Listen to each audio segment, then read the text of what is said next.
女士们、先生们，上午好！我们高兴地邀请到温家宝总理与中外记者见面，并回答大家提问。现在，先请温总理讲话。 Ladies and gentlemen, good morning. Today we are delighted to invite Premier Wen Jiabao to meet Chinese and foreign press and take your questions. First, some opening remarks from Premier Wen. 记者朋友们，这是我在两会之后最后一次同大家见面。我要感谢多年来记者朋友们对中国改革和建设事业的关注。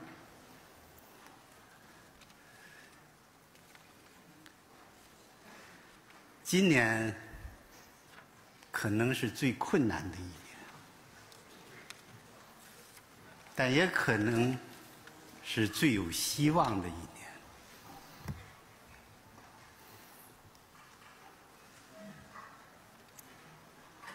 人民需要政府的冷静、果敢和诚信。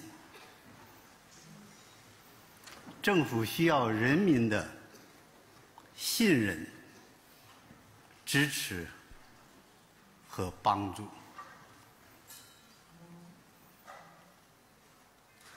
面对国际金融危机和欧债危机的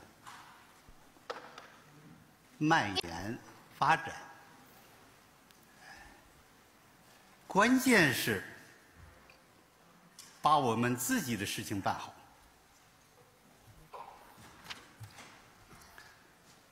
我将在最后一点守直而不废，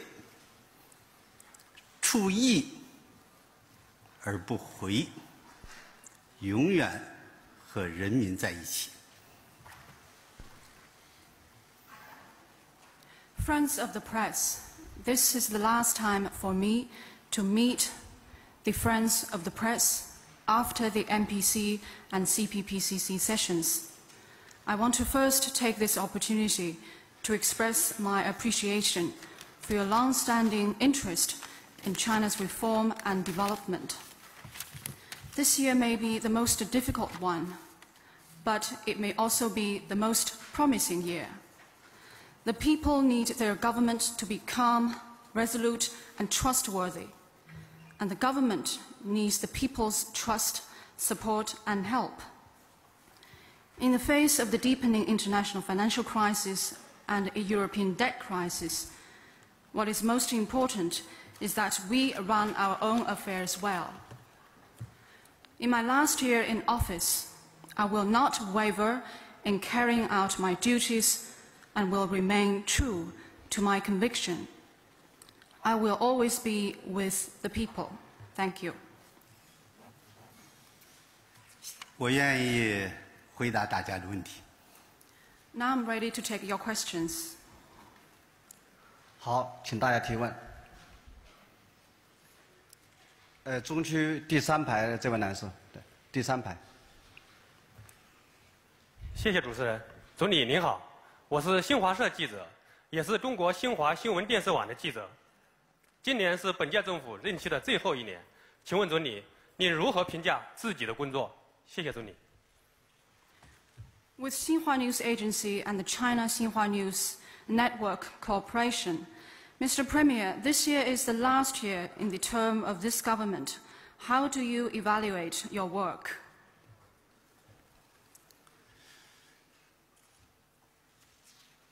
我担任总理已已经9年了。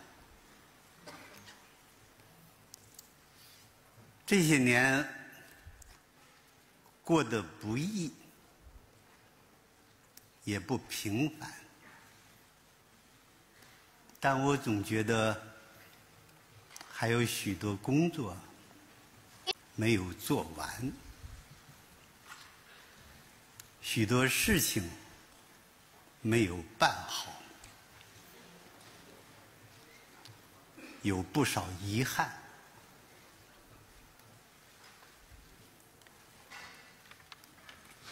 我懂得，政府的一切权利都是人民赋予的。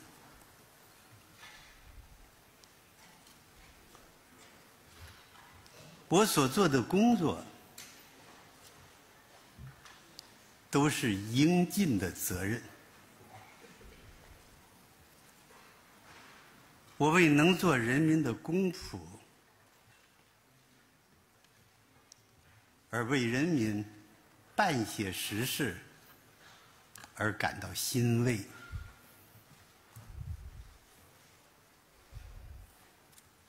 我真诚希望我连同我这一生给人民做的有益的事情，人们都把它忘记，并随着我日后长眠地下而淹没无闻。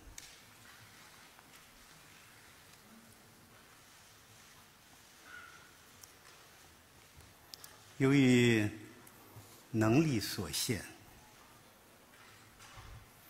再加上体制等各方面的原因，我的工作还有许多不足。虽然没有因为不负责任而造成任何一件事情上的失误，但是作为国家机关国家最高行政机关的负责人，对于我在任职期间中国经济和社会所发生的问题，我都负有责任。为此，我感到歉疚。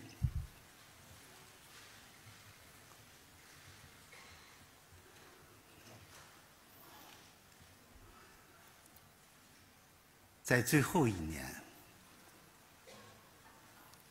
我将像一匹负轭的老马，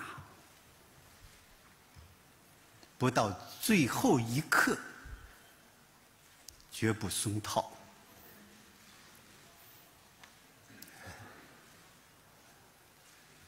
努力以新的成绩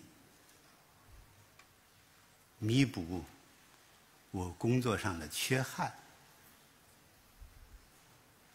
以得到人民的谅解和宽恕。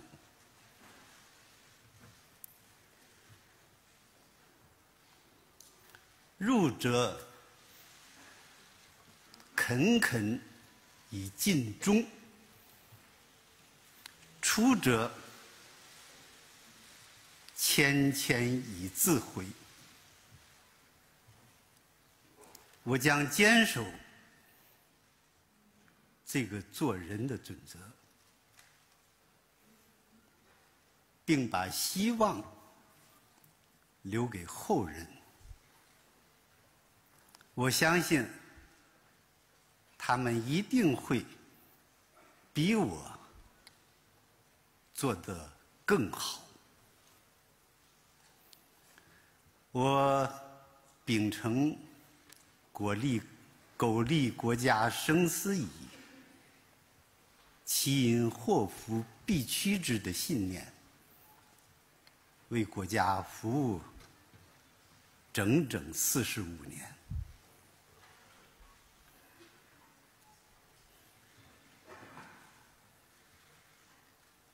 我为国家人民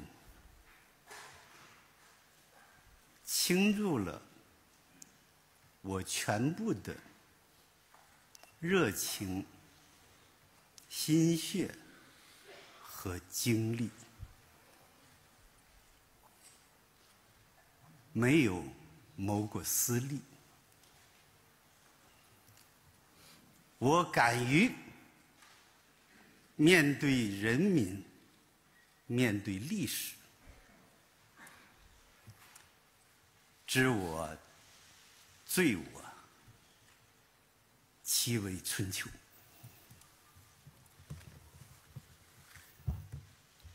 I have served as the Premier for 9 years. They have been 9 difficult but momentous years. I often feel that much work remains to be finished, many things have yet to be properly addressed, and there are many regrets.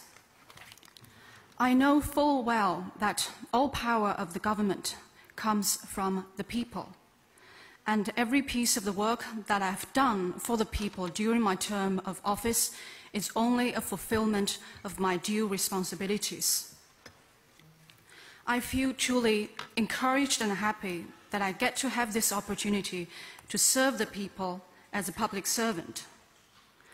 I sincerely hope that the people will forget me and all the concrete things that I've done for them, and they will fall into oblivion as one day I shall go to my eternal rest.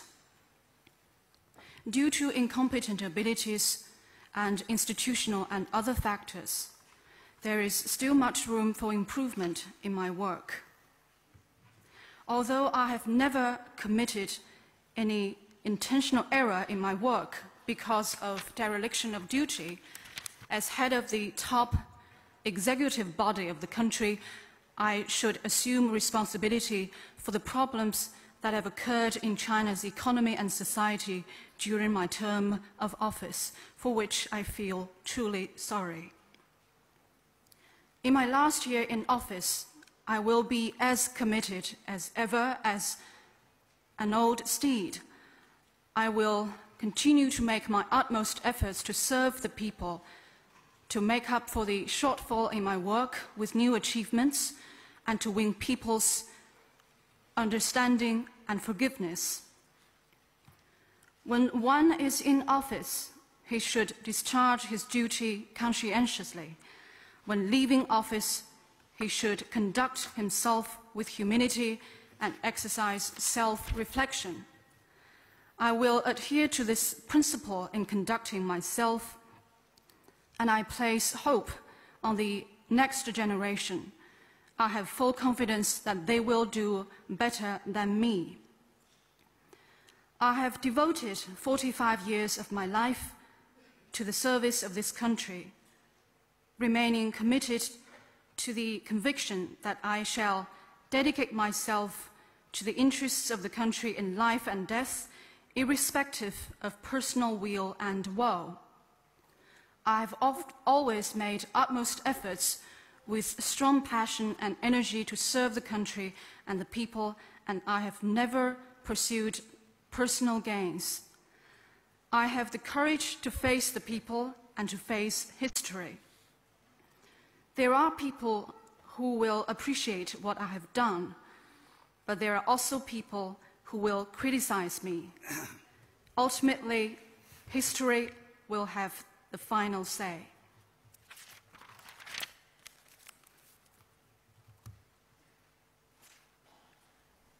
好，下一位记者，北区第2排中间美国全国广播公司。Thank you, Premier Wen. Overall, the past 10 years have seen China's fastest economic growth, thanks in part to a benign international environment and trading system. With due respect, Premier Wen, in your last year in office, if you would have one thing that you can be allowed to do to rebalance the U.S.-China economic relationship that can create American jobs, for example, in keeping with the award bestowed on you recently in Boston by the International Longshoremen's Association, then what is it that you would like to do? Would you consider, for example, reforming China's trade regime that some American critics say distort global competition in China's favor? Thank you. 我是美国全国广播公司的记者。得益于较好的国际环境和贸易体系，过去的10年是中国经济发展最快的10年。在您任期的最后1年，特别是考虑到不久前在波士顿的美国国际码头工人协会向您授予奖项，如果您只能做一件事来使中美经贸关系实现再平衡，为更多的美国工人创造就业机会，您将会做什么事？有一些批评人士表示，中国扭曲了国际竞争，使贸易对自己有利。您是否会考虑改革中国的贸易体系？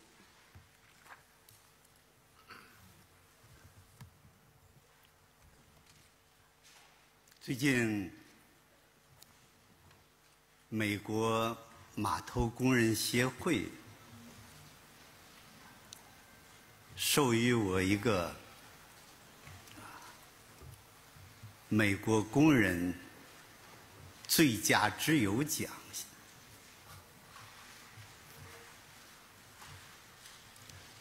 这个奖，与其说是授予我的，不如说是中美经贸互利共赢的一个范例。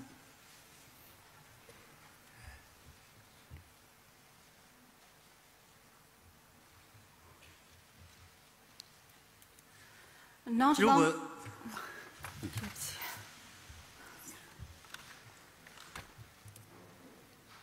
你说。Well, not long ago, the International Longshoremen Association in the United States gave me an award of Best Friend of American Workers. Although I am the recipient of this award, I would rather see this award as a strong example showing that the business relationship between China and the United States is of mutual benefit.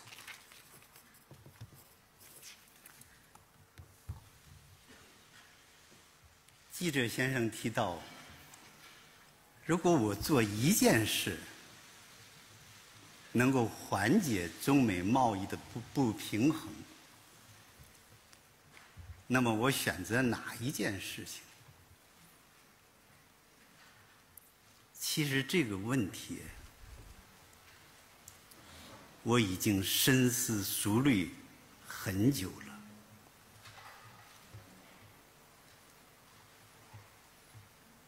并且在2009年和2011年2次同奥巴马总统做了深谈。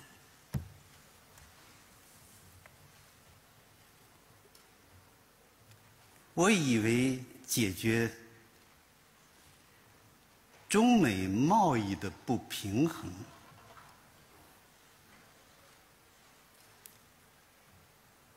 以及由此引起的各种困难和摩擦，还是要通过合作的办法。因此，我比较完整地提出了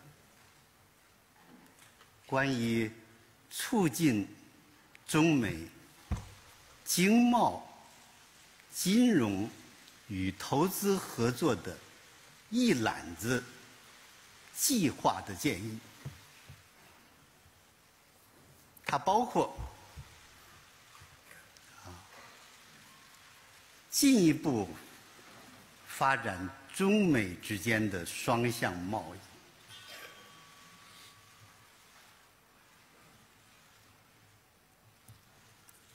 中国扩大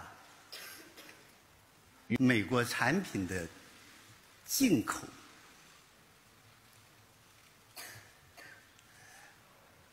美国要开放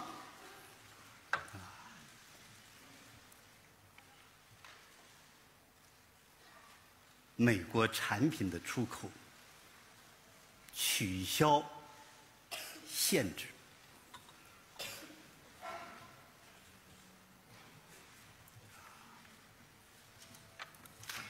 其次，加强双向投资。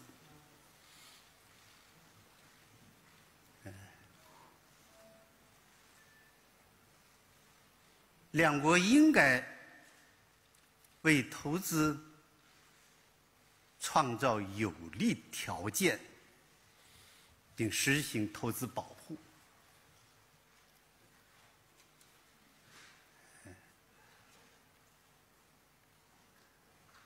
第三，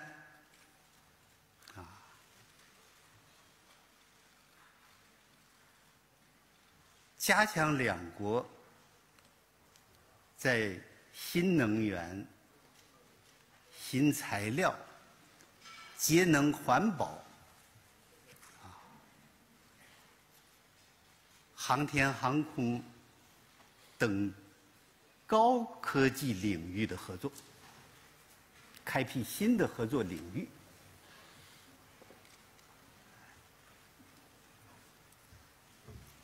第四，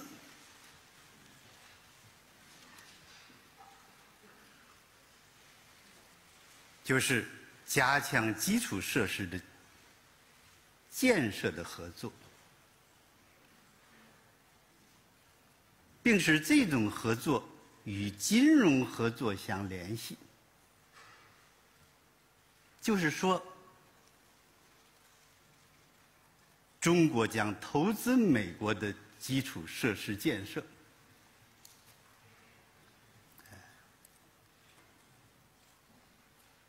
而扩大美国工人的就业，这是一举双得的事情。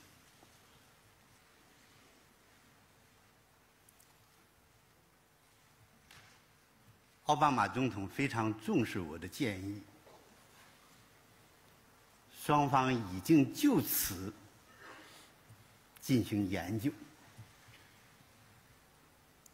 我相信合作比对抗好。只要循着这条正确的路子走下去，中美经贸关系会走上一条健康、持久发展的道路。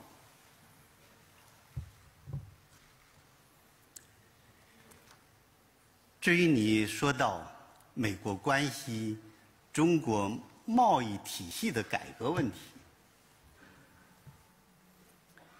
如果讲得明确一点，主要指3个问题。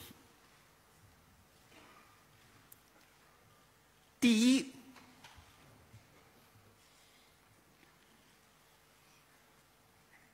就是进出口的基本平衡。我可以明确地告诉你，在2011年，中国经常性账户占GDP 的比重已经达到2.8%，小于3%的国际公认标准。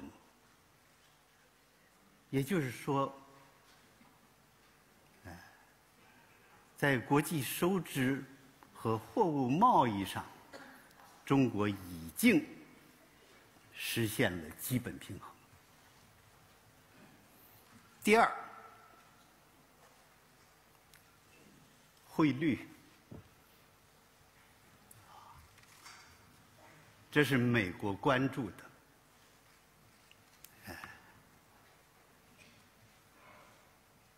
从05年汇改以来，中国实际有效汇率已经提高30%。请记者先生注意一种现象：从去年9月份开始，在香港市场，无本金远期交割，也就是所谓 NDF， 开始双向波动。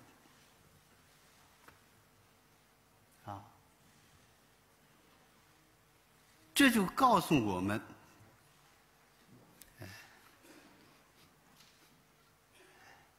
中国的人民币汇率有可能已经接近均衡水平。我们将继续加大汇改的力度，特别是较大幅度的实行双向的波动。第三，我们将坚持多哈会合的原则，主张自由贸易，反对保护主义。谢谢。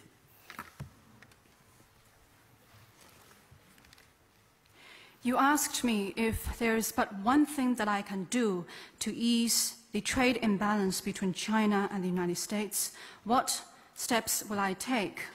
Well, as a matter of fact, I have been thinking about this matter for a long time. In 2009 and 2011, I had thorough exchange of views with President Barack Obama of the United States about this topic. I believe if we are to ease the trade imbalance between the two countries and resolve the difficulties and frictions in the business ties between China and the United States, we still need to rely on cooperation. For that purpose, I have set out to the US side a package proposal that suggests the two countries embrace stronger business, financial, and investment cooperation. The main content of my proposal is as follows. First, we need to further enhance two-way trade between China and the United States. The Chinese side is prepared to buy more from the United States, and the United States needs to ease its restrictions on related exports of goods to China. Second, the two countries should work together to increase mutual investment. Both sides need to create favorable conditions for mutual investment and reach early agreement on investment protection. Third, we need to enhance cooperation in high-tech fields, covering new materials, new energy sources, energy conservation, environmental protection, and aviation, so that we can open up new dimensions for China-US cooperation. Fourth, we need to enhance our cooperation in infrastructural development. At the same time, we should bring it in line with our financial cooperation. That means China will make investment in the infrastructural construction in the United States, and that will help contribute to the generation of local jobs, and I believe that measure is of mutual benefit. President Obama has taken my proposal very seriously, and competent authorities of the two sides are studying this matter. I believe that cooperation between China and the US is always better than confrontation. As long as we continue to move in this right direction, the business ties between China and the United States will enjoy sustained and sound growth. With respect to your question concerning a possible reform of China's trading system, I would like to make 3 points. First, on the balance between imports and exports of China. I would like to tell you that in 2011, the current account surplus of China accounted for 2.8% of its GDP. That is below the 3% level that is internationally recognized as appropriate. That is a demonstration that our international balance of payments, in particular in trade in goods, is approaching basic equilibrium. Second, on the RMB exchange rate, which I know is of high interest to the US side.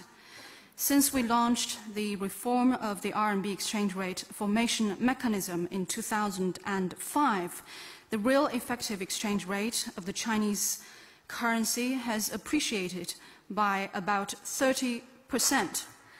I would like to draw your attention to such a phenomenon, that is, since last September, the RMB exchange rate has experienced two-way flotation on the Hong Kong NDF market. That shows that the RMB exchange rate may possibly have reached an equilibrium level. We will press ahead with the reform of the RMB exchange rate formation mechanism. In particular, we welcome greater elasticity of the Chinese currency exchange rate. And third, we will continue to participate actively in the Doha Round negotiations. We will continue to support free trade and oppose protectionism. 下一个问题，北区第3排的那个男士，第3排。哎，对，没错。总理你好，我是台湾中国时报的记者。我想今天请教的问题是，在过去4年，这个两岸实现的这个3通直航啊，那有关这个人民的往来跟这个经贸交流合作，大概取得一个比较历史性的高峰。那过去大家台湾的方面的媒体上有一个评价，大概认为过去4年大概是两岸关系60年来可能最稳定而且最和平发展的4年。那未来4年可能要延续这样的一个发展的机遇啊。那我的问题是在这个政府最后1年的任期里面，你所期待的两岸的文化交流的这个前景啊，大概是什么样的一个情况？那我们知道，在去年6月份，那有关这个你所提到的过去这个有关护村山居图的故事啊，那去年6月在台北故宫曾经展出这个黄公望这个老先生所创作的这一幅有关2个历史画卷，在台北故宫合璧展出。那不晓得当时你的心情是怎么样啊？那今天到场很多台湾的新闻同业里面，大家很关心说，在明年3月你退休之后，有没有计划到台湾自由行啊？谢谢。With China Times, over the past 4 years, the two sides of the Taiwan Straits have achieved 3 direct links and direct air flights. The business exchanges and people-to-people contacts across the Taiwan Straits have reached an unprecedented level. Some people in Taiwan say that the past 4 years have been the most stable and peaceful period in the development of cross-strait relations over the past more than 60 years. And we expect this good momentum to continue in the following 4 years. My question is, in your last year in office, how do you see the prospect of the cross-straits business ties and cultural exchanges? Moreover, last June, the painting of the Fuchun mountain scenery by Mr. Huang Gongwang was put on display in Taipei Palace Museum. You once told the story about this painting, and when eventually the 2 pieces of the painting were put together on display in Taiwan, how did you feel? Many Taiwan journalists are very interested in learning. Do you plan to visit Taiwan after you retire in March next year?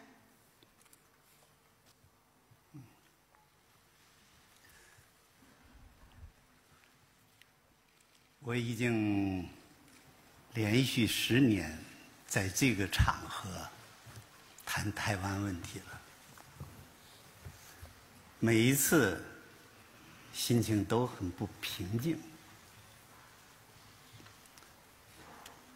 我很高兴地看到，去年两岸同胞交往更频繁，感情更融洽，关系更紧密。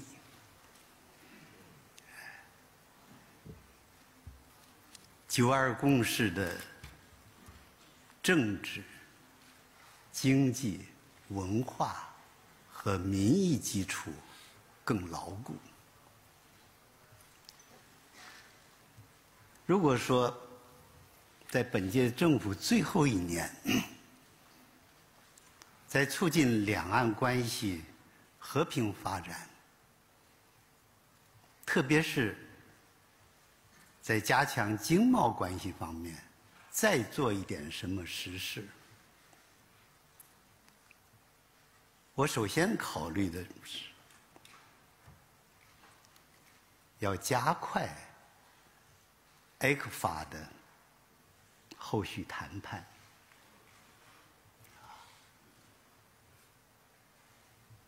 在加强两岸经贸交往当中，特别要照顾台湾中小企业、特色产业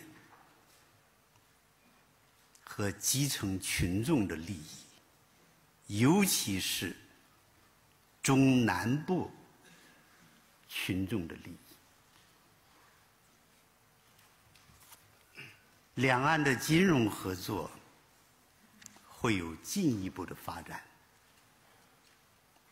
包括推进银行的结算体系的合作，鼓励双边银行相互参股，为支持经贸合作发挥金融的作用。对于台资在大陆的企业，我们要给予特别的关心，创造条件，帮助他们转型升级，扩大内销市场。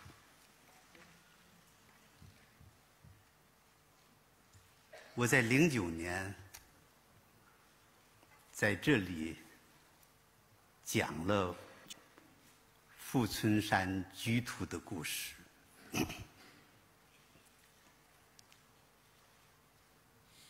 精诚所至啊，金石为开。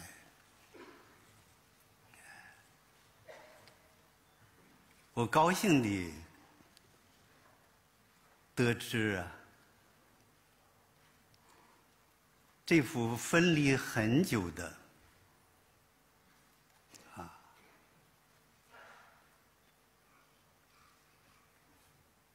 富春山居图终于在台北合璧展出，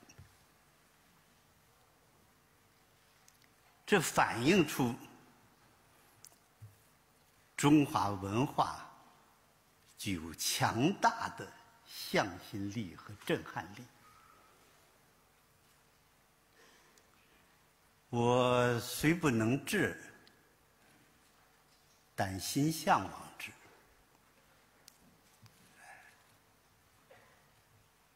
我常想，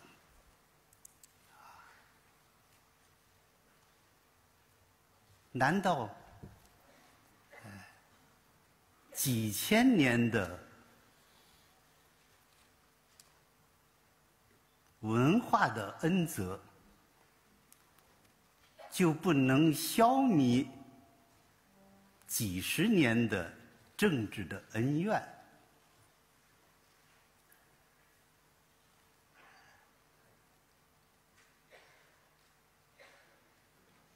我真诚希望两岸进一步加强文化交流和人员往来。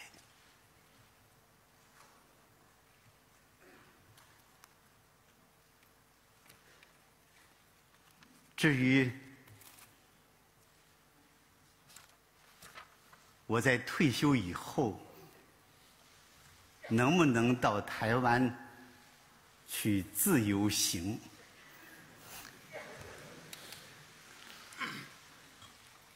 坦诚地讲，我愿意去，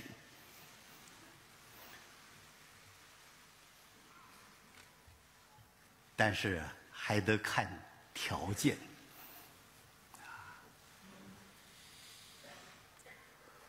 不过，请你转达对台湾人民的问候。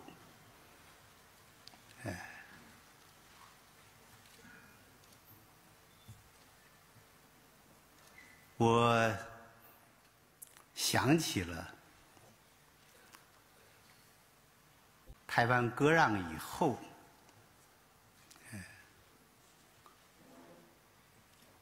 台中有一位诗人叫林朝松，他曾经写过一句诗，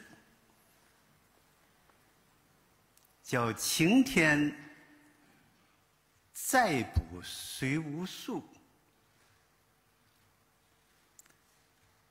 缺圆重圆缺月重圆会有时”。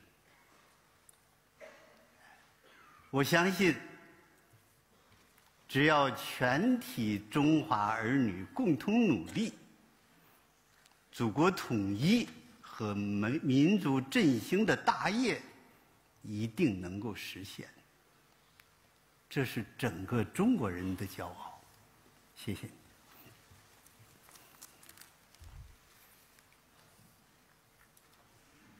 This is the 10th consecutive time for me to address the Taiwan question on this occasion, and each time I do so, strong emotions would well up inside me. I'm happy to see that last year, the two sides of the Taiwan Straits enhanced their exchanges, and compatriots on the two sides of the Taiwan Straits have become closer to each other. The political, economic, and cultural foundation for the 1992 consensus has been enhanced, and popular support for the 1992 consensus has become stronger.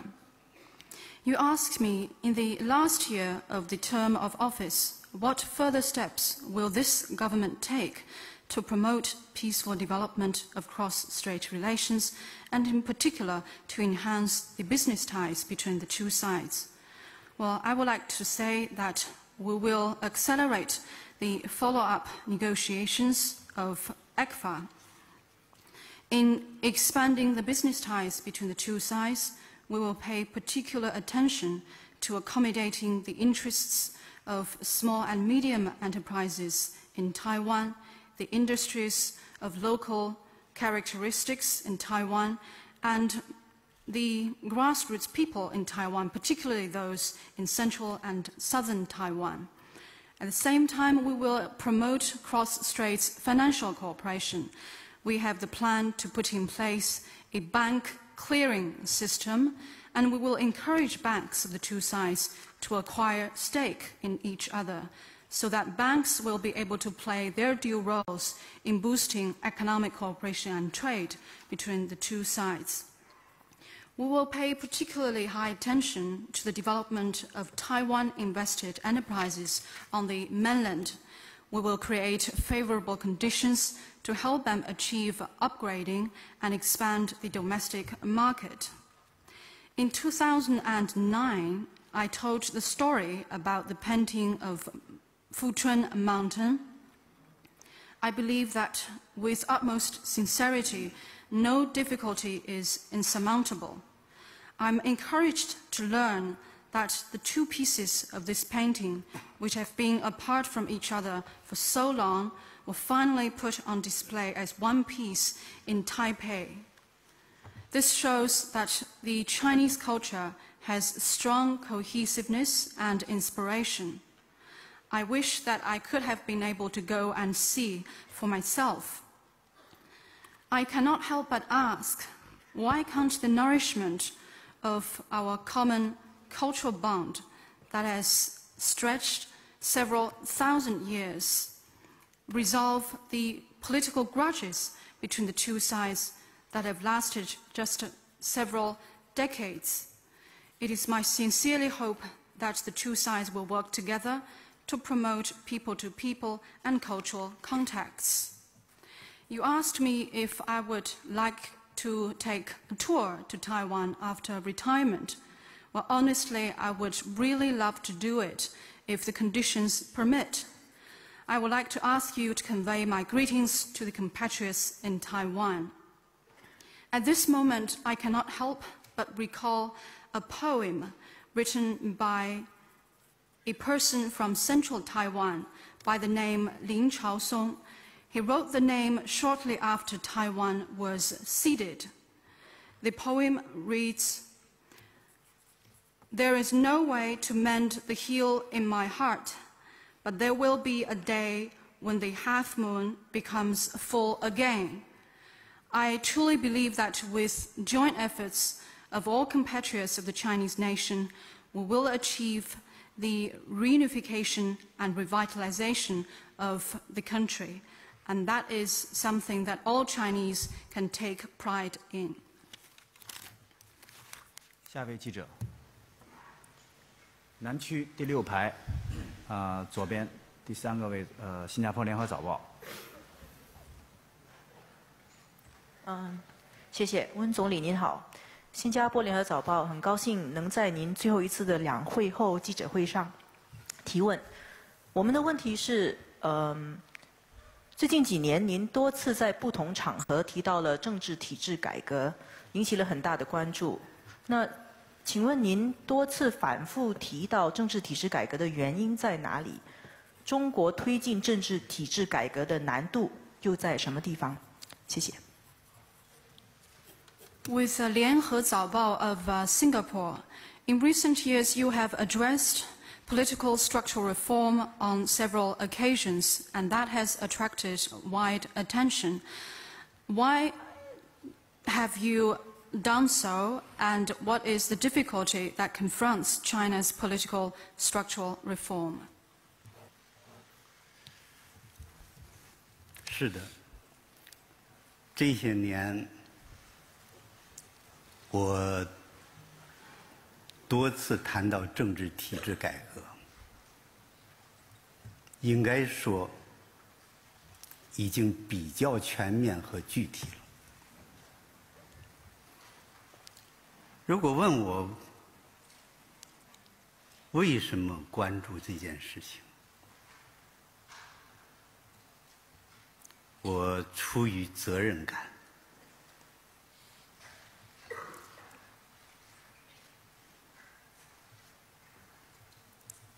粉碎四人帮以后，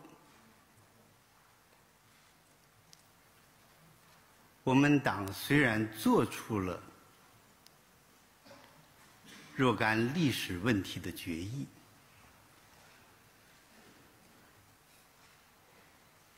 实行了改革开放，但是文革的错误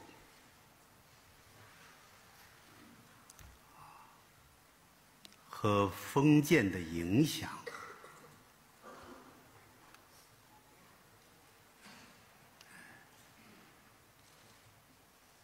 并没有完全清楚。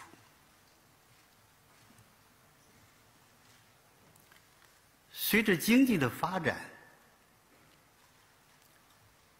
又产生了分配不公、诚信缺失、贪污腐败等问题。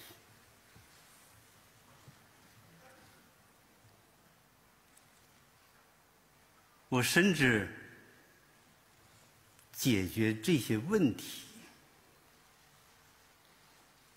不仅要进行经济体制改革，而且要进行政治体制改革，特别是党和国家领导制度的改革。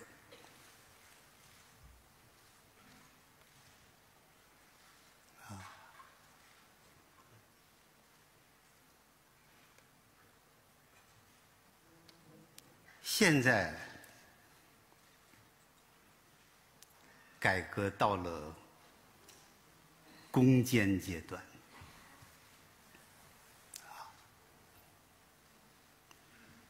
没有政治体制改革的成功，经济体制改革不可能进行到底。已经取得的成果，还有可能得而复失。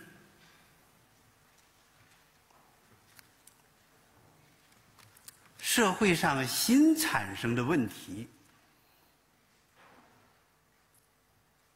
也不能从根本上得到解决。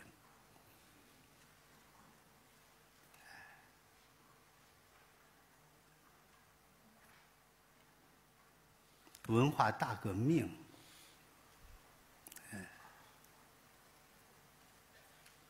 这样历史的悲剧，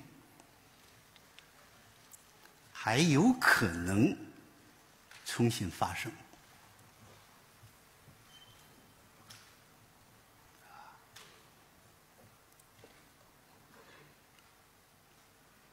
每个有责任的党员和领导干部都应该感到紧迫感。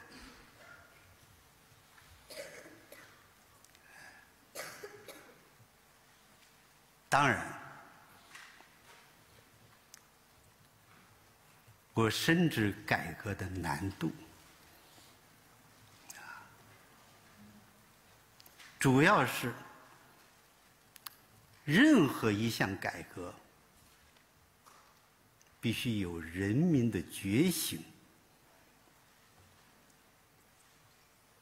人民的支持、人民的积极性和创造精神。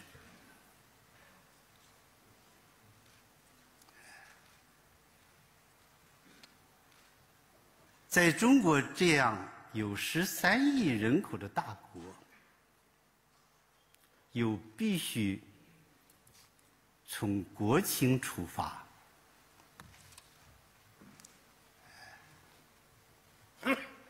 循序渐进地建立社会主义民主政治。这不是一件轻而易举的事情，但是改革只能前进，不能停滞，更不能倒退。停滞和倒退都没有出路。我知道人们不仅看我说什么，我的理想和信念，更看我通过自己的努力能够实现什么样的目的。我可以对大家讲，为了中国的改革开放事业，只要还有一口气，我就奋斗一天。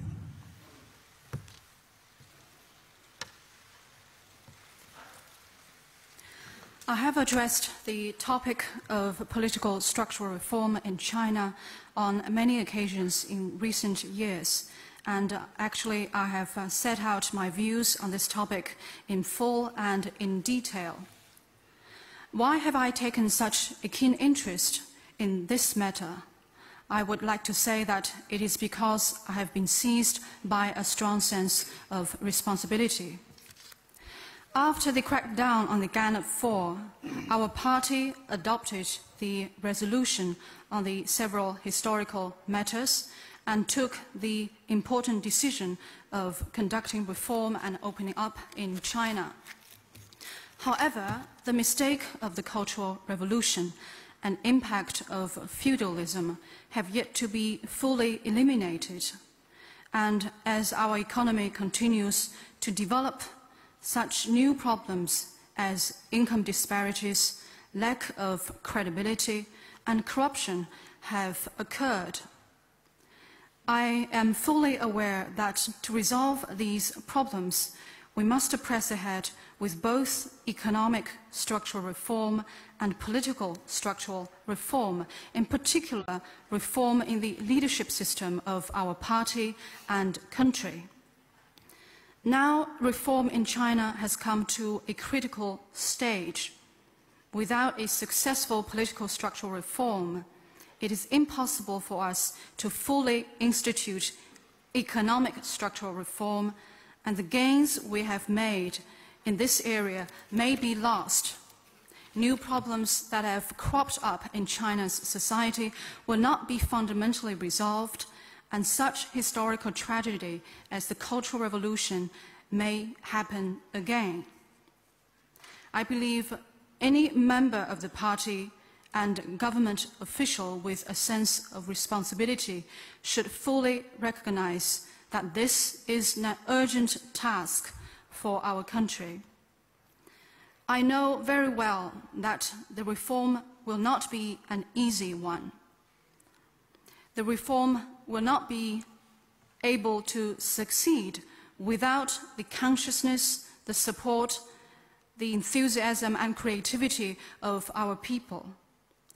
To conduct such reform in our big country with 1.3 billion population, we must always bear in mind China's national circumstances and develop our socialist democracy in a step-by-step manner.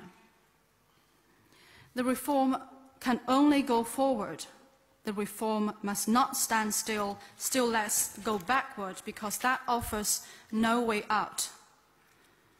I know that the people not only take an interest in what I have to say and what my ideals are, but also, and more importantly, in what results my efforts can bring.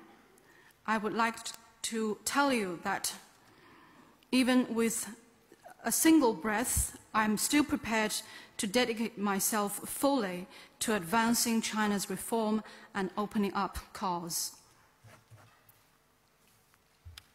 下一个问题，南区第7排那位男士。谢谢主持人。总理您好，人民日报社记者提问：最近一轮房地产调控、市场调控，大家都非常关注，中央的决心很大，力度也很大，一些城市的房价已经开始回落。请问总理，住房价格回落到什么程度才算是达到了调控目标？另外，面对经济增速放缓和地方财政压力，楼市调控会不会半途而废？谢谢。With people's daily, People have paid much attention to the recent round of housing market regulation. We have seen a strong resolve and tough measures taken by the central authorities. Home prices in some Chinese cities have started to level off. I would like to ask, how much does the home price need to drop for it to be considered as meeting the regulation target? And with the economic slowdown and pressure of local finances, will this round of regulation measures be abandoned halfway?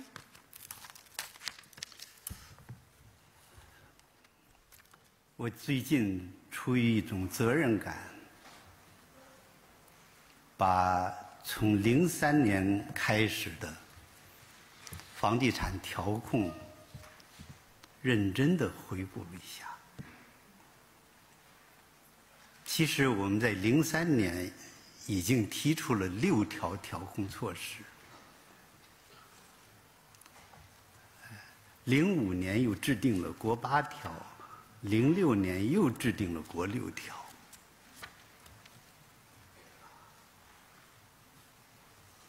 但是，为什么调控不见成效？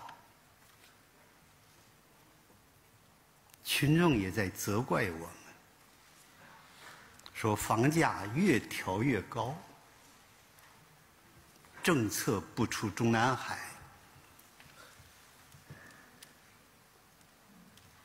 我听到了，感到十分痛心。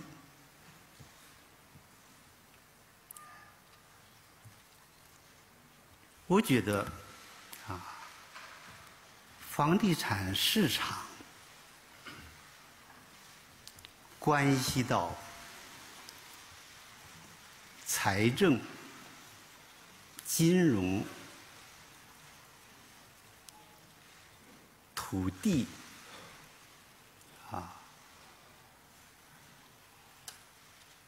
企业等各项政策。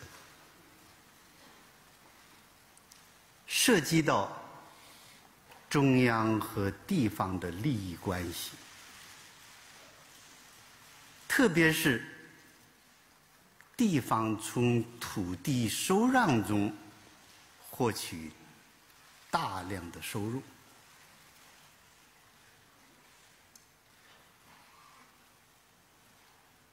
涉及到金融企业和房地产企业的利益，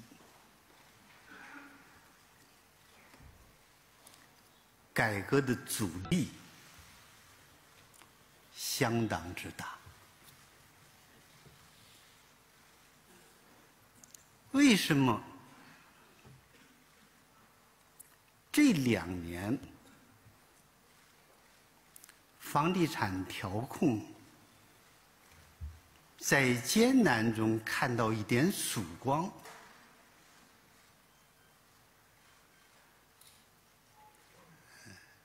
有所进展。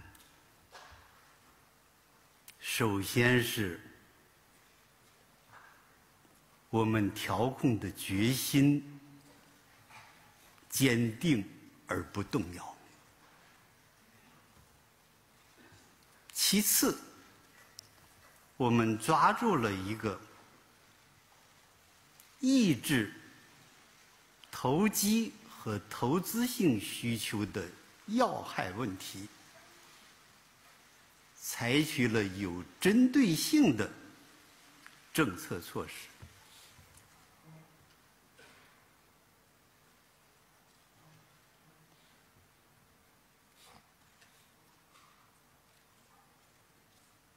对于房地产市场，我有个基本看法，那就是中国有13亿多人口，又处在工业化和城镇化阶段，对住房的需求是刚性的，而且将会是持续的。当然，我们说住有其居，并不意味着住则有其屋。从方向上看，应该鼓励更多的人租房。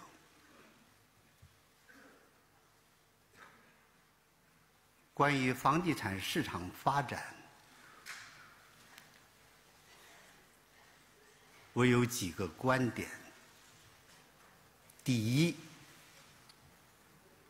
要保持房地产长期平稳和健康发展。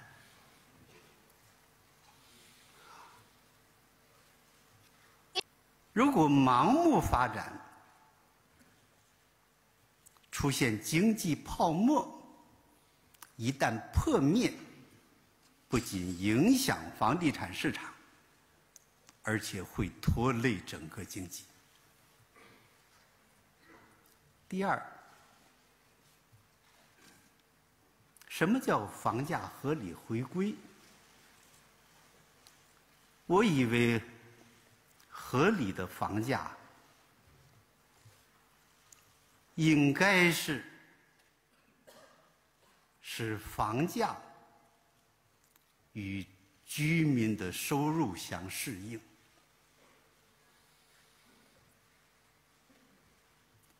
房价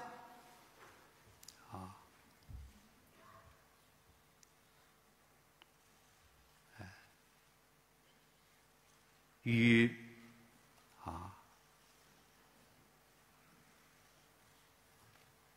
投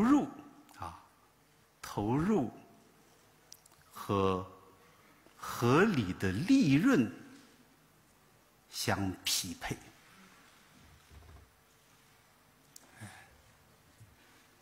现在我可以明确地告诉大家，房价还远远没有回到合理价位。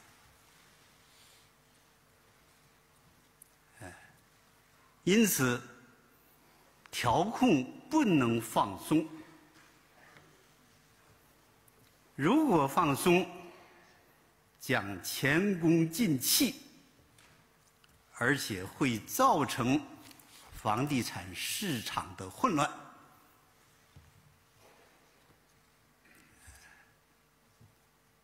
不利于房地产的长期健康和稳定发展。第三，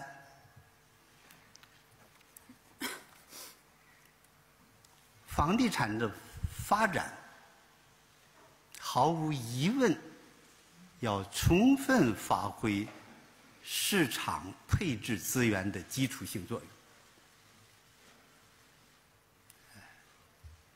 就是说，要充分利用市场这只手，但是政府这只手也不可以缺少，因为它更具有稳定性和促进公平。谢谢。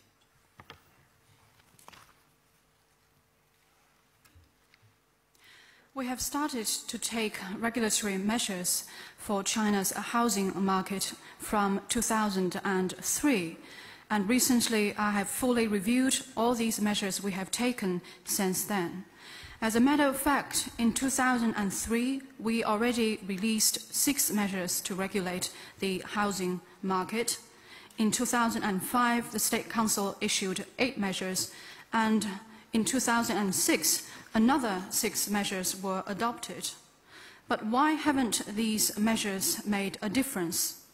People complained that the more regulation measures, the higher the home prices. They complained that the housing regulation policy cannot even make its way out of Zhongnanhai. I feel deeply distressed by such complaints on the part of the people.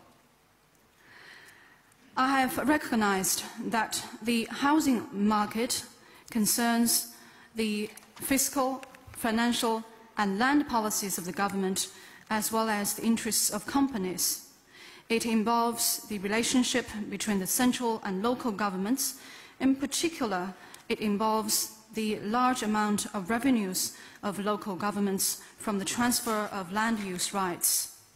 It also concerns the interests of financial institutions and real estate developers.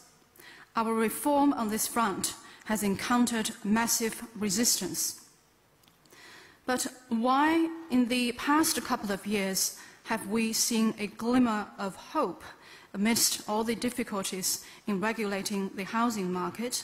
And why have our measures in the recent couple of years paid off?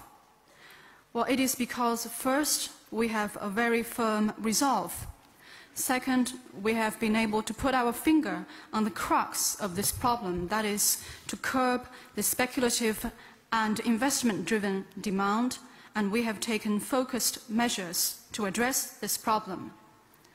China is a big country with 1.3 billion people at a stage of rapid industrialization and urbanization. Therefore, the Chinese people's housing demand is inelastic, and this kind of demand is here to stay. We have set the target of providing adequate housing for all people, but this does not mean that each and everyone has to own his home. We will continue to encourage people to rent homes.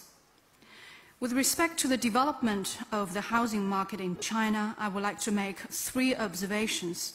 First, we must ensure the long-term, steady and sound growth of the housing market. If we develop the housing market blindly and a bubble emerges in the housing sector, when the bubble gets burst, not only the housing market will be adversely affected, it will weigh on the entire Chinese economy. Second, what do we mean by bringing home prices back to a reasonable level? What we mean is that a reasonable housing price should match people's income, the construction cost, and the profits should be reasonable too. At present, the home price in China is far from coming back to a reasonable level. Therefore, we must not slacken our efforts in regulating the housing sector. Otherwise, past gains will be lost and there will be chaos in China's housing sector.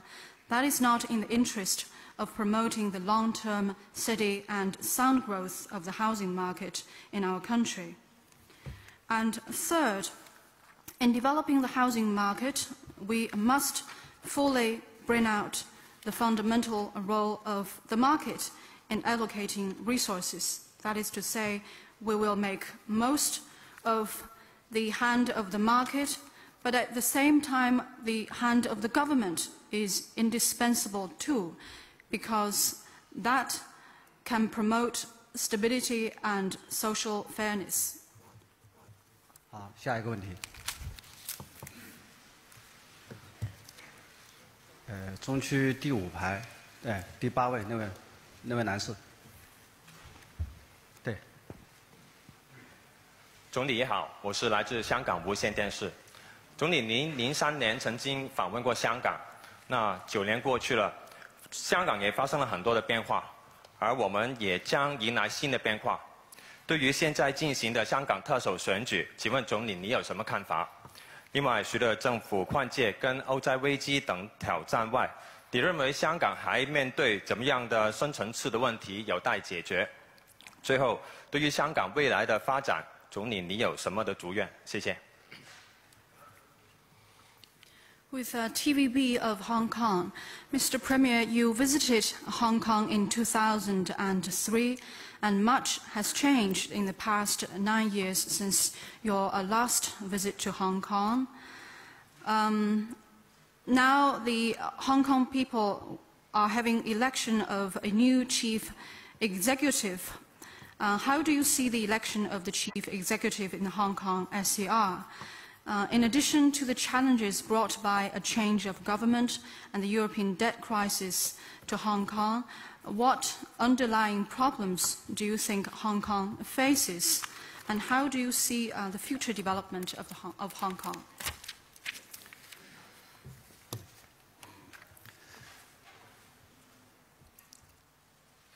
我是爱香港的。03年我曾经去过1次香港，我在那里用了黄宗宪先生的一句诗来形容：寸寸河山寸寸金。香港回归15年了，15年香港发展的变化，证明了一国两制、港人治港、高度自治具有强大的生命力。在这15年当中，香港走过的路也不平常，遇到了2次金融危机。但是在特区政府领导下，港人共同努力，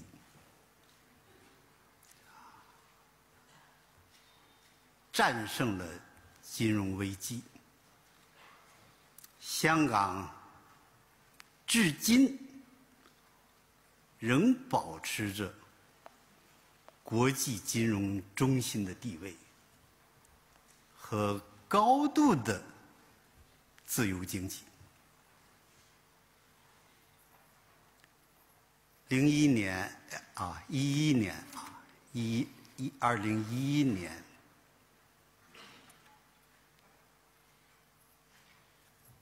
香港的人均 GDP 达到34200亿美金，是历史上最高。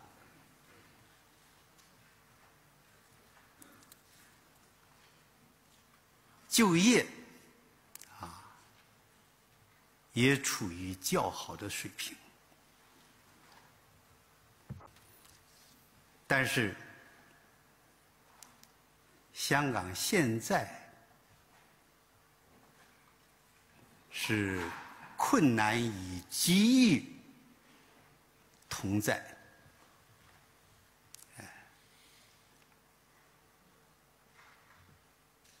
一方面，金融危机和欧债危机的影响和压力还存在。另一方面，香港还面临着经济下行和通胀的双重压力。在这种情况下，香港必须努力发展经济，改善民生，推进民主，保持社会和谐。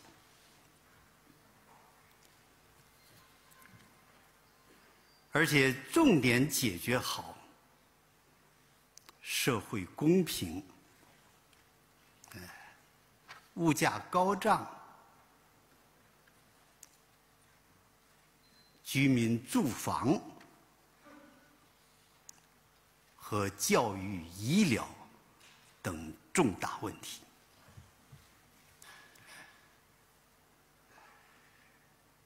现在香港正在进行第4届特首的选举。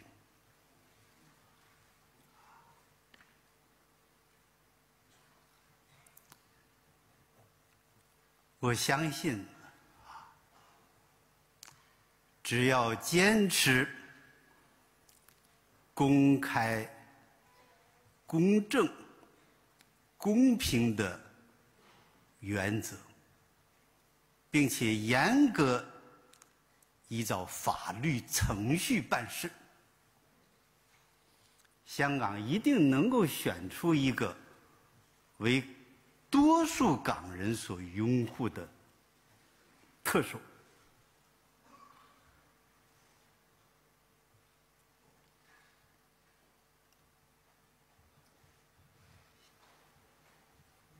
目前香港确实有困难，但是我想起邓小平先生的一句话：港人是能够治理好香港的，要有这个自信心。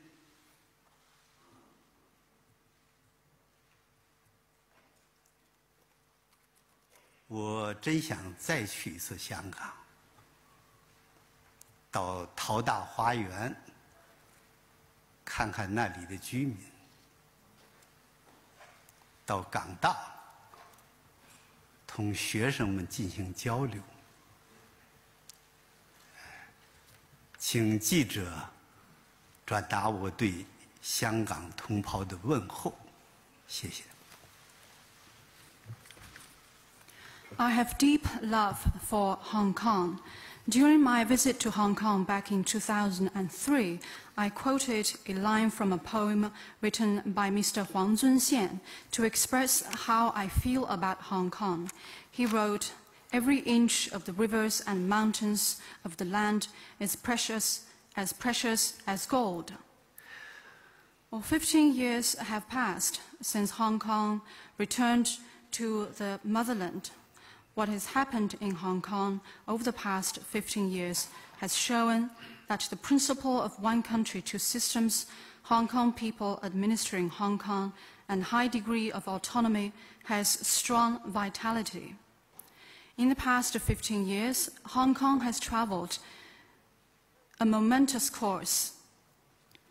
It has encountered 2 financial crises, but under the leadership of the SAR government, and with joint efforts of the Hong Kong compatriots, Hong Kong has successfully weathered the financial crisis and sustained its status as an international financial center and still enjoys a sophisticated free economy.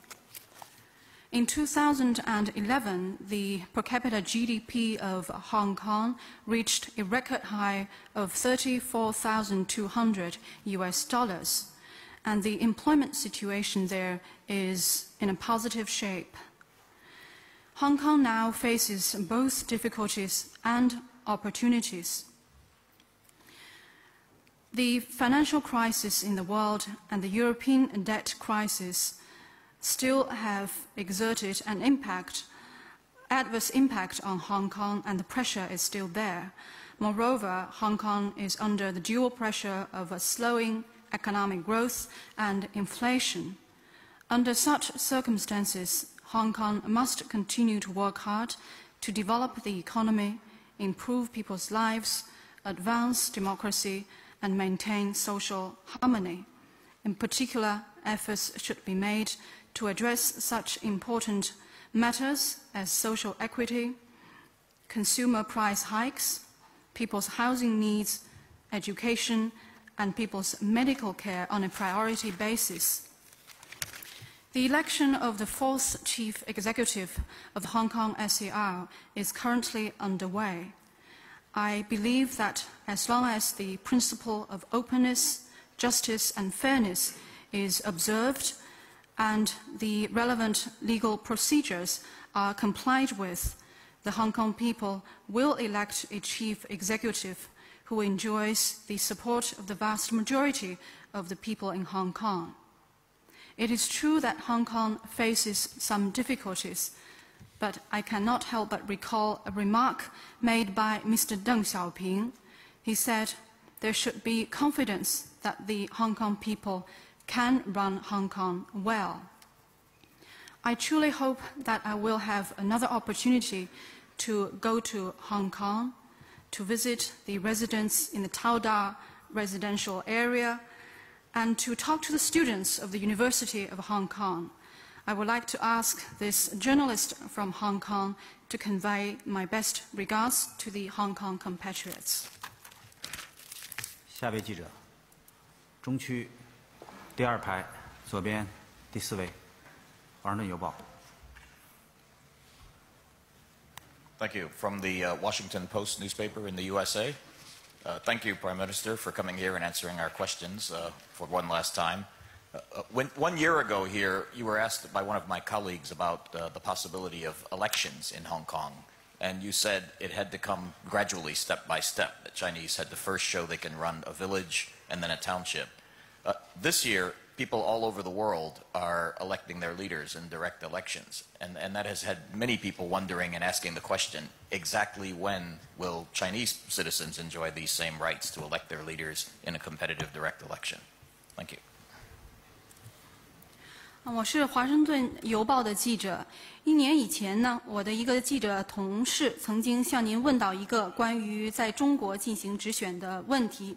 当时您表示呢，这个进程应该是循序渐进的。首先呢，中国老百姓应该证明他们有能力来管好一个村的事务，然后他们逐渐可以管好一个乡、一个县的这个事务。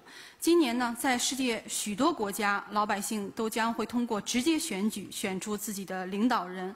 那么人们不仅要问，什么时候在中国的老百姓才能够通过这种竞争性的、直接性的选举选出他们的领导人呢？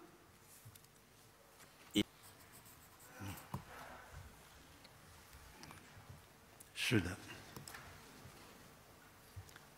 我曾经不仅1次的提出过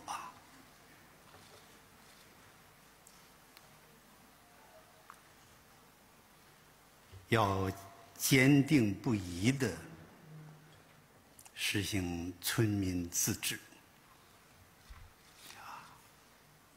并且保护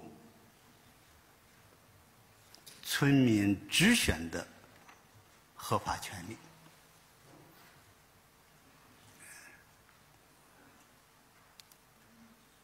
现在，农村村委会许多实践证明，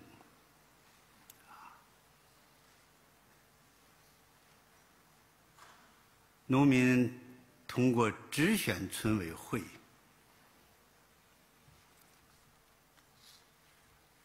是成功的。他们不仅有高度的热情，而且按照村民自治法制定了严格的选举办法。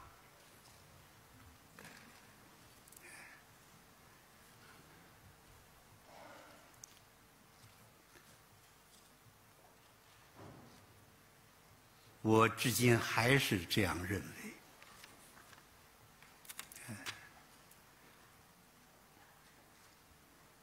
群众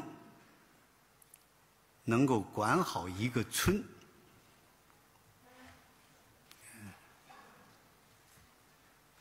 就能够管好一个乡的事情。能够管好一个乡，就能够管好一个县的事情。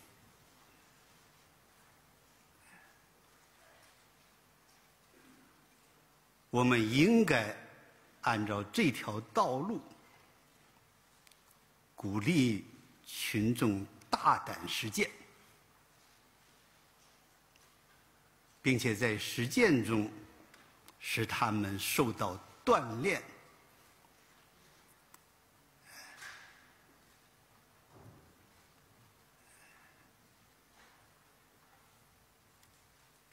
我相信，中国的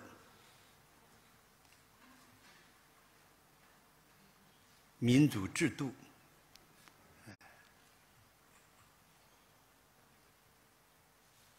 会依照中国的国情，循序渐进地得到发展。这也是任何力量所阻挡不住的。谢谢。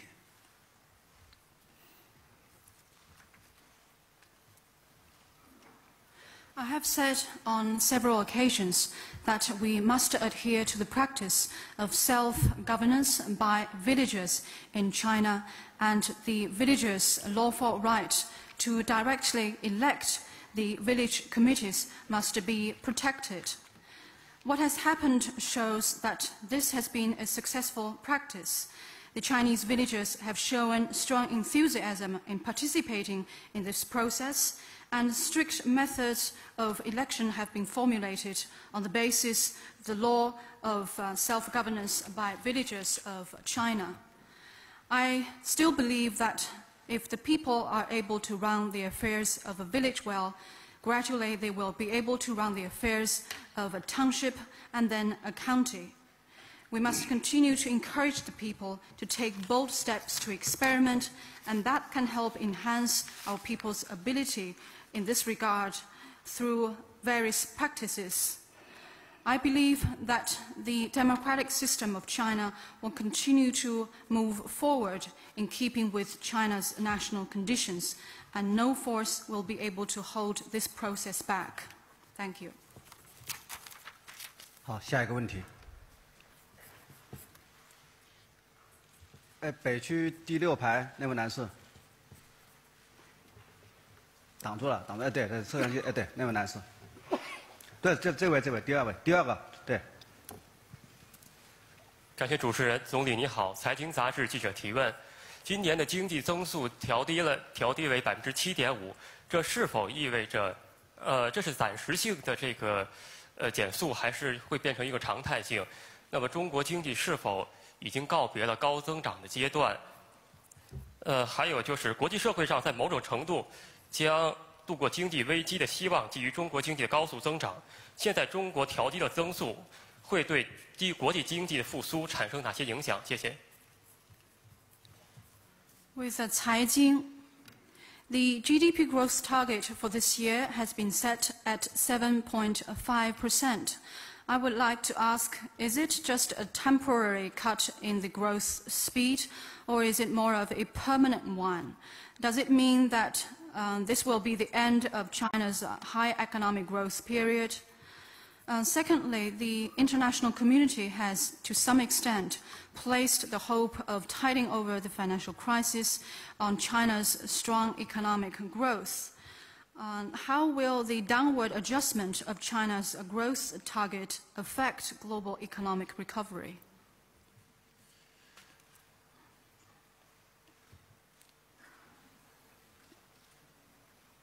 政府工作报告做了以后，世界上各种媒体反响最大的，就是关于中国经济增长的速度。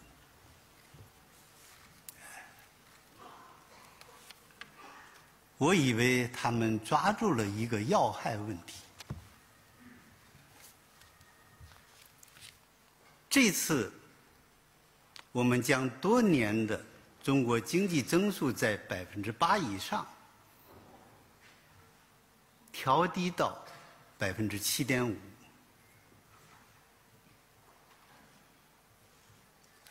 其主要目的就是要真正使经济增长转移到依靠科技进步和提高劳动者素质上来，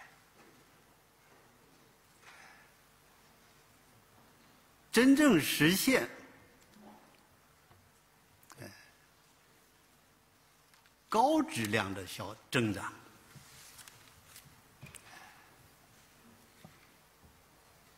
真正有利于经济结构调整和发展方式的转变，真正使中国经济的发展摆脱过度依赖资源消耗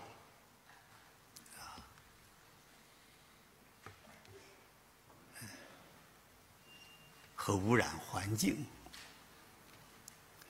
而走上一条节约资源、能耗、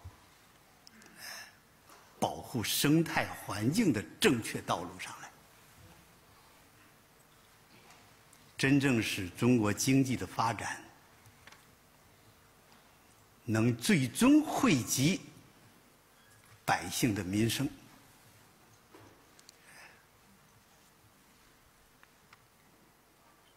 这个决心是在制定“十二五”规划时就下了的。我们把“十二五”规划设定的目标是7%。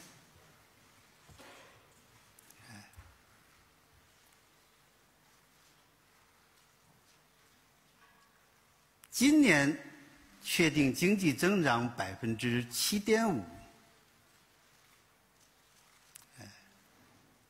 是为了与“十二五”规划的要求相先进。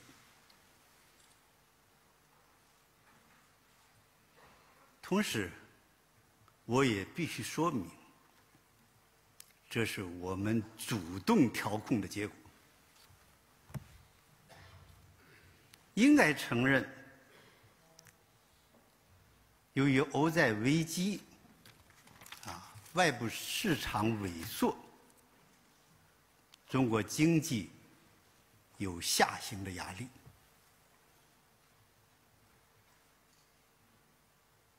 但是，在这种情况下，我们调低速度，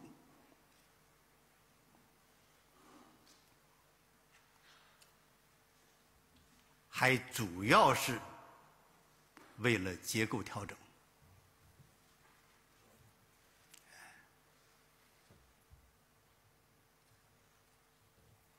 我想说明一点的是，当我们宣布这个指标以后，许多国家的经济界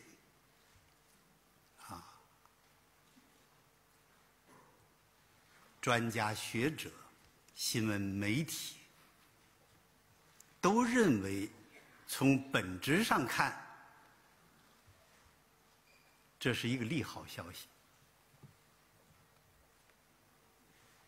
因为中国经济能够克服不平衡、不协调、不可持续的问题，真正走上一条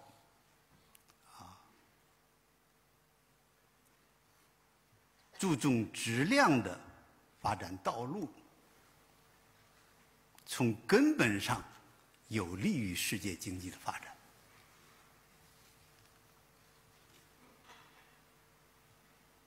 现在对于我们来说，还是要把握好保持经济平稳较快发展、结构调整、管好通胀预期三者的关系。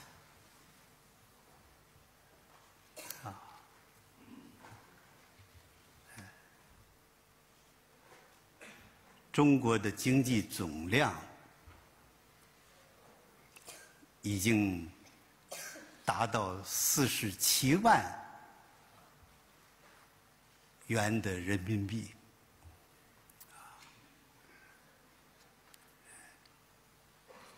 在这个基础上，增长7.5%，并不算低。如果一直保持这个速度，在经济总量不断增长的情况下，更不算低。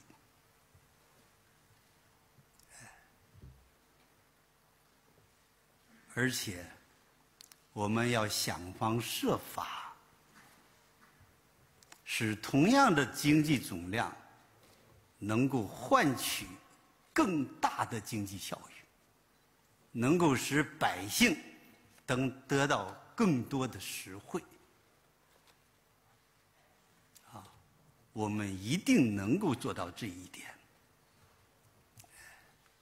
这是我们的目标。谢谢。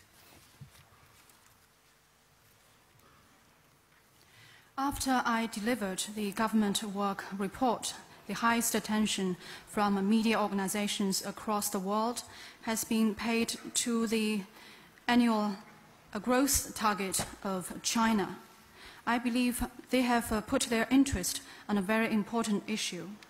For years, we have set the average annual growth target of the Chinese economy at around 8%. But this year, we have set the target at 7.5%.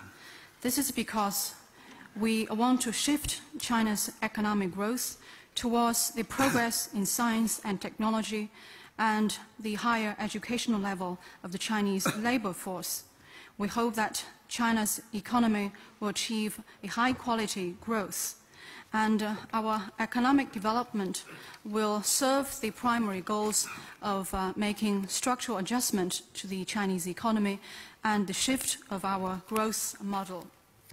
We hope that China's economic growth will no longer come at the cost of resources consumption and environmental pollution. Rather, we will be able to put China's economic growth on a path that is conducive to energy conservation and the protection of the eco-environment. We hope that China's economic development will deliver greater benefits to the Chinese people. We have already made this decision in the formulation of the 12th five-year plan. We have set the average annual GDP growth during the 12th five-year plan period at 7%. And by setting this year's growth target at 7.5%, we want to bring it in line to fit the requirement set out during the 12th five-year plan period for the economic growth in China. At the same time, I would like to say that the economic slowdown in China is mainly a result of our proactive macro control. One should recognize that China's economy is under downward pressure due to the contraction of external market caused by the European debt crisis. Under such circumstances, we have taken the decision of adjusting downward China's GDP growth target, mainly because we want to continue to press ahead with our economic structural adjustment. With respect to this target of GDP growth this year, it is a consensus among the economists, experts, scholars, and the media organizations from many countries around the world that this is actually a piece of good news for the world.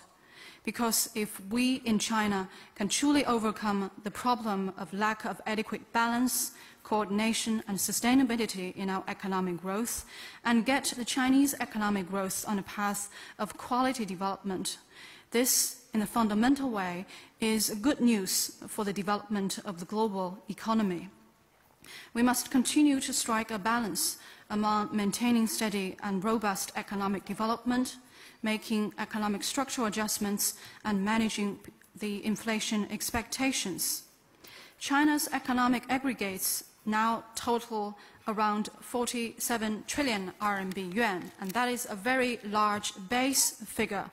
And on top of that base figure, a 7.5% GDP growth target is not a low target. Moreover, we must work even harder to enhance our economic growth efficiency so that more benefits will be extended to the Chinese people. We have confidence that we will be able to do that. 好，下一个问题。中区第4排第2位那位女士。谢谢主持人，总理您好，我是中央电视台和中国网络电视台的记者。我想问您的问题是，近年来其实您已经有很多次提起了要促进社会的公平正义，但是现在社会上一些不公平的现象仍然是老百姓关注的焦点。请问您在任期之内还会做哪些工作来进一步促进社会的公平正义？另外，我们知道其实您常常会上网，在网络上您可以看到网民对政府工作、对您本人的肯定和赞扬，但是也会有拍砖的。您怎么来看待这些批评的声音？谢谢。With CCTV and CNTV, you have said on many occasions that you must work hard to promote social equity and fairness.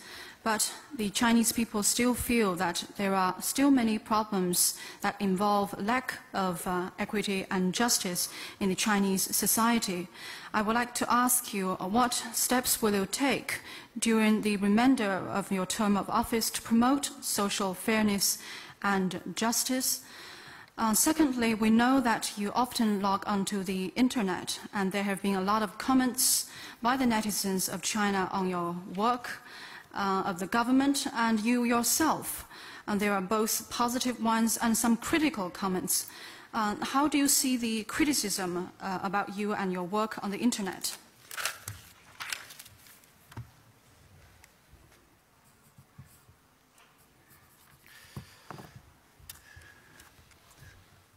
我曾经说过，公平正义比太阳还光辉。公平正义是社会主义的本质特征。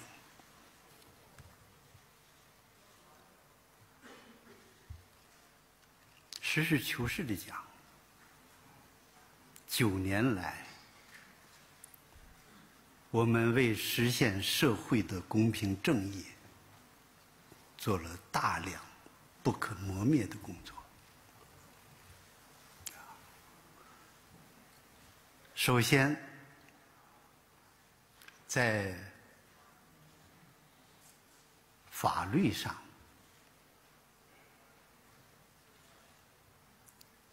我们通过修改宪法，将尊重和保障人权写入宪法。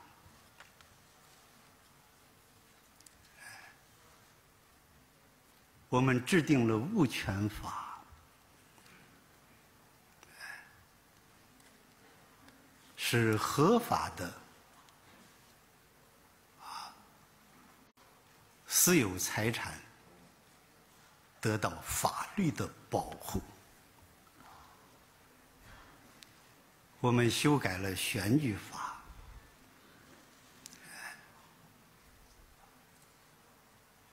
使城乡选民具有平等的权利。我们废除了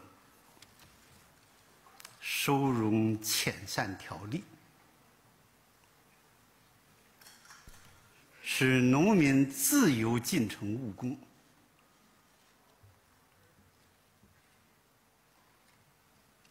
在短短的几年，中国的城市化率就超过50%。其次，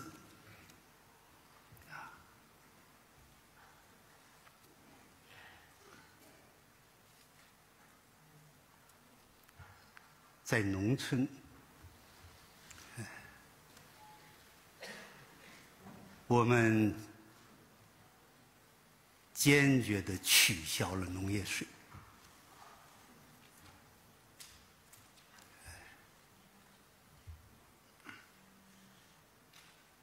减轻了农民的不合理负担。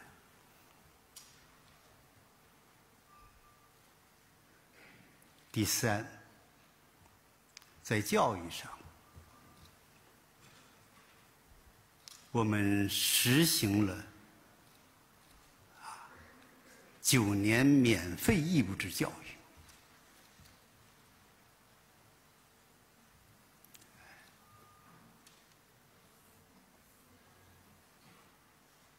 对农村的孩子上职业学校实行免费，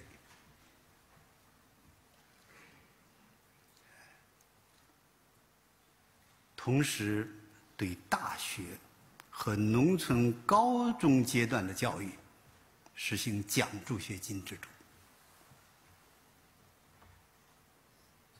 对困难地区技术制学校农村技术制学校给予补贴。第四，我们建立和完善了包括养老、失业、医疗、低保在内的社会保障体系。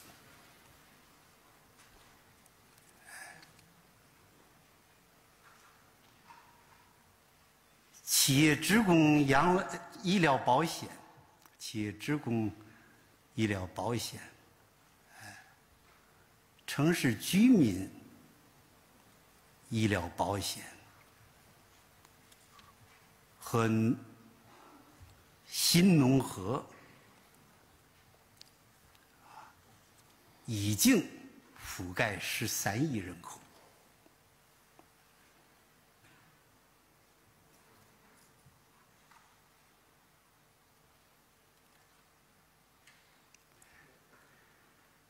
这些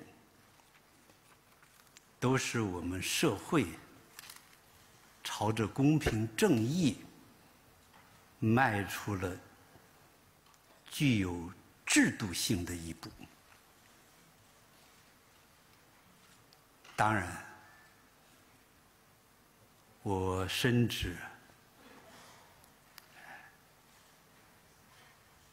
社会分配不公，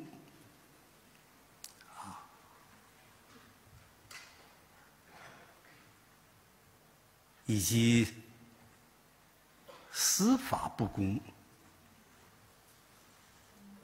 还引起群众的不满。我们必须继续推进促进社会公平的各项工作。在我任职的最后1年，我们政府将做几件困难的事情。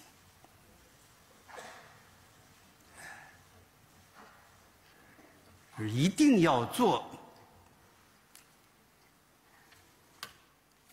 努力做好，而不留给后人。第一件事情就是要制定收入分配体制改革的总体方案。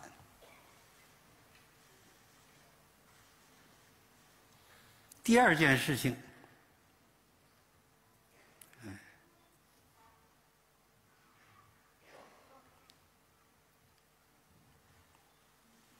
就是要制定并出台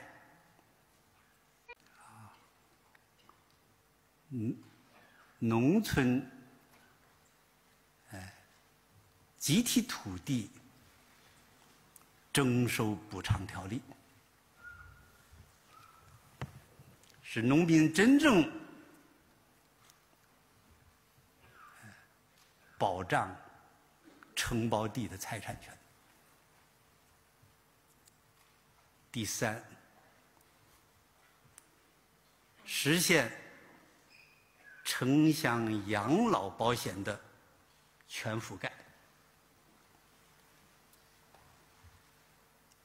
第四，按照新的标准，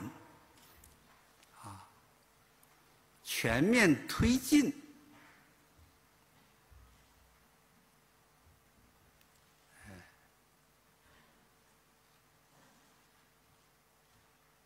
集中连片的贫困地区的扶贫工作。第五，我们已经将教育经费占 GDP 的4%列入预算。我们一定要通过努力实现这个目标，并使经费合理使用。谢谢你。然后我再答你第二问。I have said before that equity and justice shine more brightly than the sun. Equity and justice are the defining features of socialism. As a matter of fact, over the past 9 years, the government has put in a large amount of effort in promoting social equity and justice, and I believe these efforts should be widely recognized. On the legal front, we have amended the Chinese constitution, and we have incorporated the requirement that the state respects and protects human rights into the Chinese constitution. We have formulated the property law to protect, on the basis of law, the legal private assets of the Chinese people. We have amended the election law to ensure equal right of election of urban and rural residents.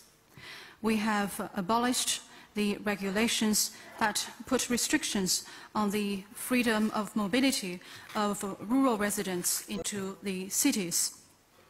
And in a short span of these years, the urbanization rate in China has exceeded 50%. Secondly, in the rural areas, we have abolished the agricultural tax so as to ease the burden on the part of Chinese farmers. Third, as far as education is concerned, we have basically made the 9-year free compulsory education universally available. We have exempted the tuition fees for students from the rural areas who are engaged in vocational education. We have provided scholarships and financial aid for students from rural areas during their senior middle school and college education. We have provided subsidies for students from poor families who are engaged in the rural boarding school education. Fourth, we have established and improved the social security system that covers old age support, unemployment insurance, medical insurance, and subsistence allowance. The programs of medical insurance for both working and non-working urban residents and the program of the rural cooperative medical care now cover 1.3 billion people in China. All these are the institutional arrangements we have made to promote social equity and justice. I'm fully aware that the people are still complaining about the income disparities and judicial injustice and some other problems. We must continue to do a conscientious job in promoting social equity and justice. In the last year in office, this government plans to take on some tough tasks. We are determined to accomplish these tasks rather than pass the problems to the next government. First, we have the plan to formulate an overall plan for the reform of income distribution system in China.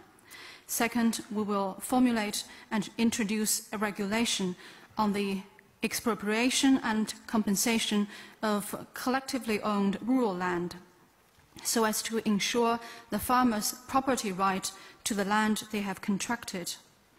Third, we will extend the coverage of old age insurance programs to the entire Chinese population.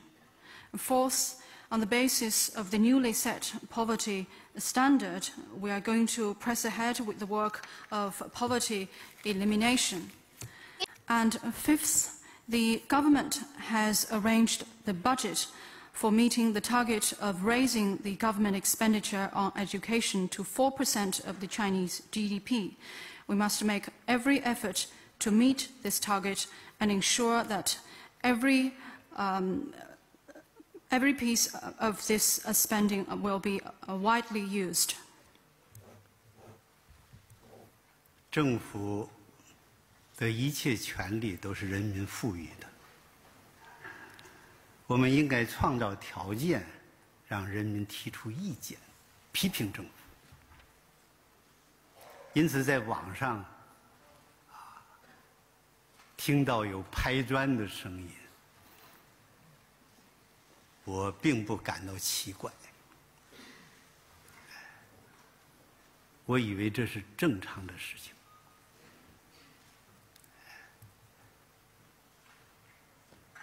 群众许多批评的意见，值得我们深思。而政府决定重视和决定的许多重大问题，经常是从群众拍砖里头得到的。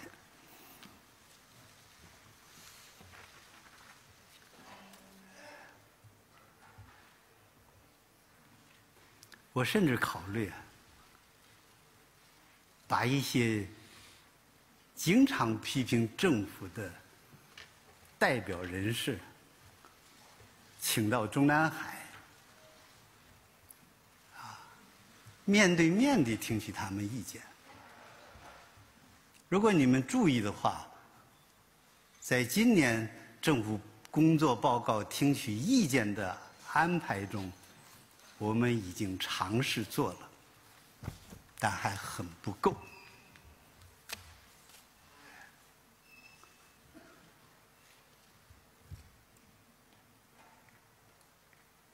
在我担任总理期间，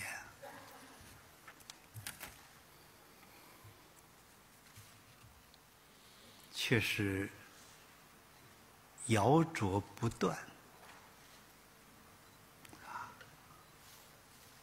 我虽然不为所动，但是心里也不免感到有一些痛苦。这种痛苦不是信而见疑、忠而被谤的痛苦，而是我独立的人格不为人们所理解，我对社会隐约感到有点忧虑。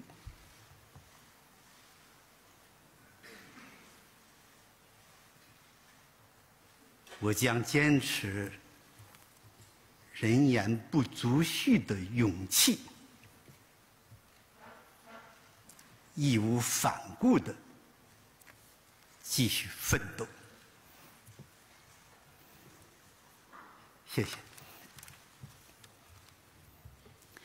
All the power of the government comes from the people. The government should create conditions for the people to criticize the government's work.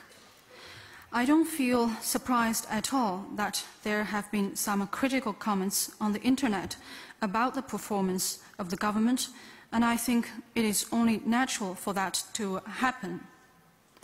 I believe that the government must seriously reflect on the critical views that the people have made. As a matter of fact, the government has often found food for thought from those critical comments and views made by the public while taking decisions on major issues. I have often thought about inviting some representatives of people who on a regular basis make critical comments about the work of the government to Zhongnanhai so that we can have a face-to-face discussion about the issues that they are interested in. If you have followed the news coverage about my work of soliciting views from the public on the report of the work of the government, you may have found out that actually such a practice has been tried, but I don't think it is enough yet. During my term of office as the Premier, there have been some slanders about me. I have not allowed myself to be disturbed by those slanders, but still they have caused some pain. Not the pain because a man of integrity and loyalty has been questioned and wronged, but because my independent character has not won people's understanding, and that has made me feel a bit worried about this society. Well, I will continue to press ahead with my work and to uphold my ideals without hesitation and misgivings, with the courage that one should not fear the rumors and slanders from others. 下位记者，中区第3排中间半岛台。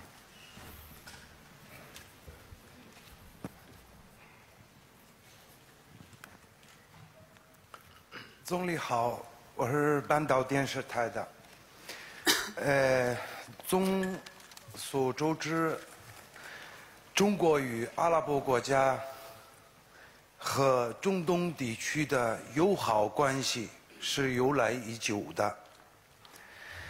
中国也一直致力于与国际社会一道解决问题，而在中东问题，尤其是在叙利亚问题上，中国的立场与其他很多国家的存在很大的分歧。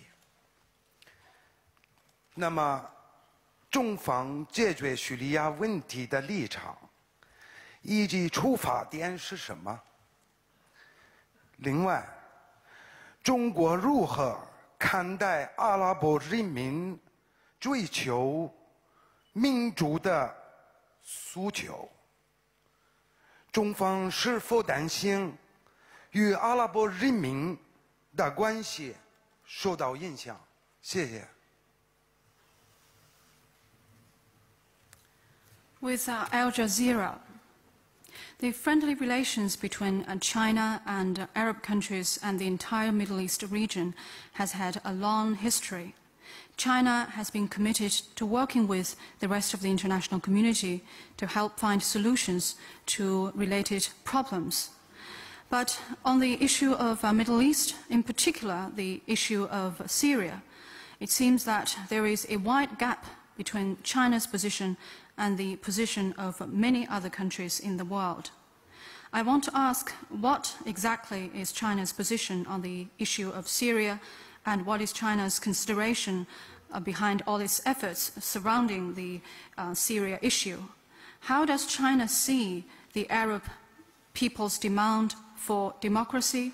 Is China concerned that its relations with the people of Arab countries will be affected? 在叙利亚问题上，中国没有私利，不会偏袒任何一方，包括叙利亚政府。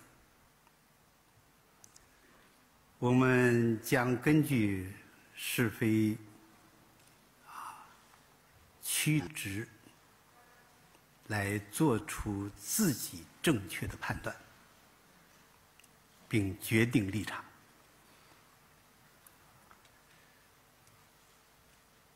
中国在叙利亚问题上的立场可以概括为4点：第一，要保障平民的生命安全。叙利亚各方都要立即停止对无辜平民的杀戮。第二，中国尊重叙利亚人民的要求变革和维护自身利益的合理诉求。第三，中国支持联合国和阿蒙特使对叙利亚问题的政治斡旋。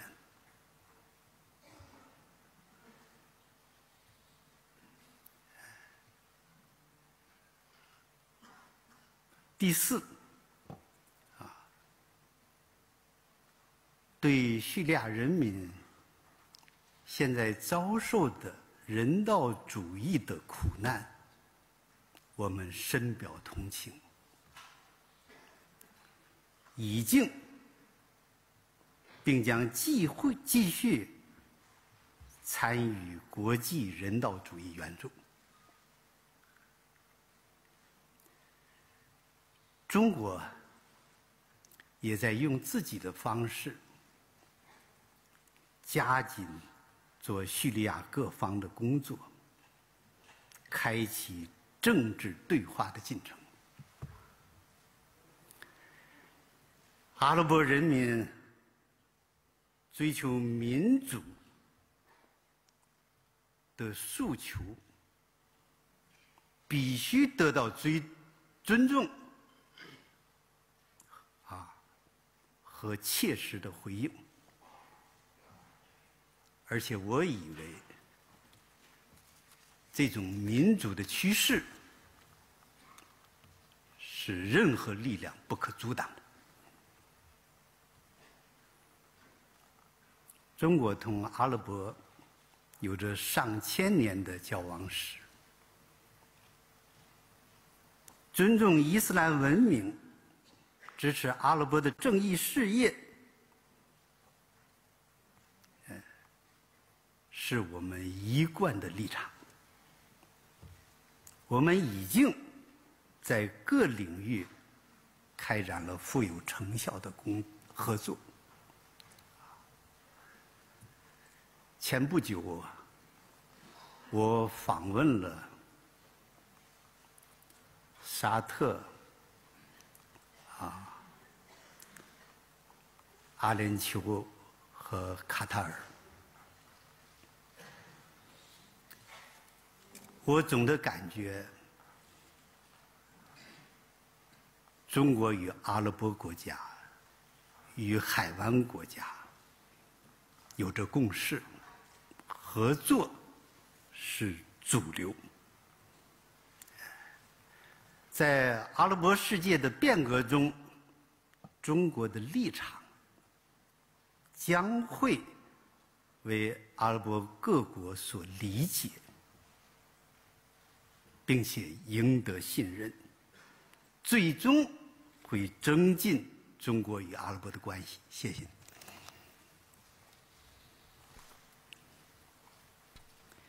On the issue of Syria, China has no personal interests, and China does not seek to protect any party, including the government of Syria.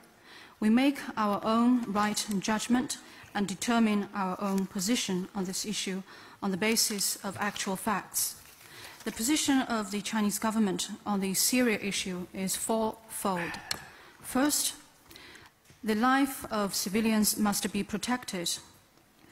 The killing of civilians must be immediately stopped by all relevant parties in Syria. Second, China respects the legitimate aspiration for change and for the pursuit of their own interests of the Syrian people. Third, China supports the special envoy jointly appointed by the UN and the Arab League in his mediation efforts. Fourth, China has deep sympathies for the humanitarian plight of the Syrian people, and we have participated in the relevant international humanitarian aid, and we will continue to do so. At the same time, China has, through its own ways, worked intensively on the relevant parties for early launch of a political dialogue process. We believe that the demand for democracy by the Arab people must be respected and truly responded to. And I believe this trend towards democracy cannot be held back by any force. There have been exchanges stretching up to 1,000 years between China and the Arab countries. It has been China's consistent position to respect the Islam civilization and support the just cause of Arab countries. The two sides have engaged in productive cooperation in a wide range of areas. Not long ago, I visited Saudi Arabia, the UAE, and Qatar. I feel that there is consensus between China and Arab countries, including the Gulf countries, that cooperation has been the mainstay of relationship between the two sides. As the Arab world undergoes changes, I believe the position of the Chinese side will win the understanding and trust of the Arab countries, and eventually the relations and exchanges between China and Arab countries will strengthen.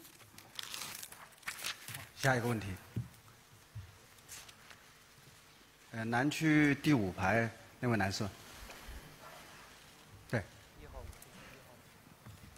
谢谢，总理您好，我是中央人民广播电台和中国广播网的记者。最近啊，社会上非常关注一个案件，就是浙江吴英案。那么我想请问，您个人觉得吴英到底该不该被判死刑？另外，同时您怎么看当前民间资本这个投融资难的问题？谢谢。With China National Radio and its website, people have paid very close attention to the Wu Ying case of Zhejiang province. I would like to ask you, Mr. Premier, do you think Wu Ying should be sentenced to death? And how do you see the difficulty confronting private capital in making investments?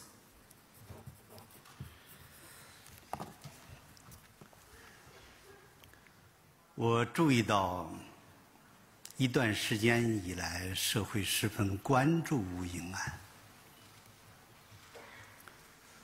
我想这件事情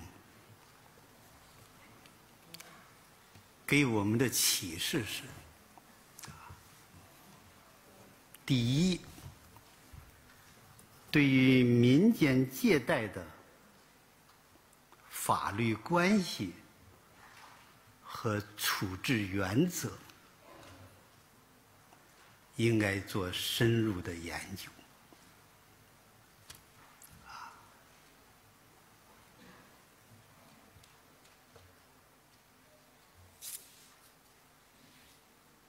使民间借贷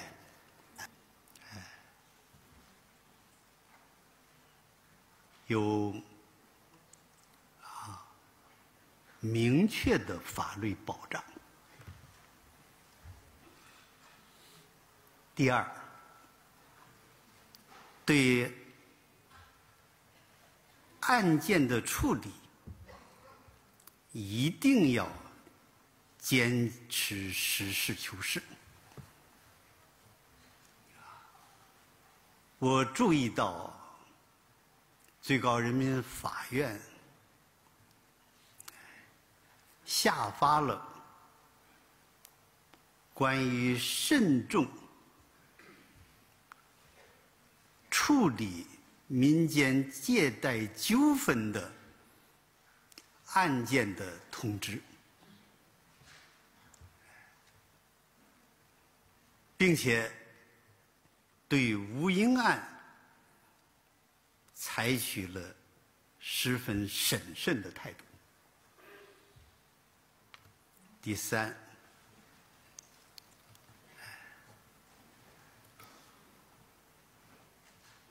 这件事情反映了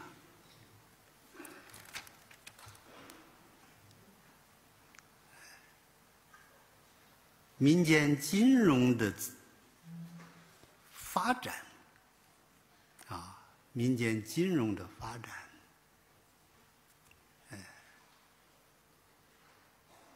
与我们经济社会发展的需求还不适应。现在的问题是，一方面，企业，特别是小型、微型企业，需要大量的资金，而银行又不能满足民间又存有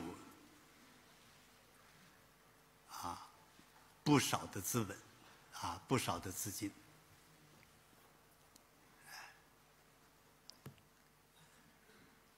我们应该引导首先是允许民间资本进入金融领域，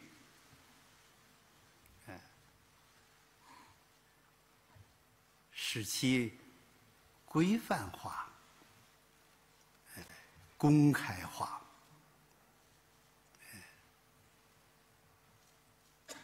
既鼓励发展，又加强监管。我可以告诉大家，中国人民银行和中国银监会正在积极考虑将温州的民间金融作为综合改革的试点之一。谢谢。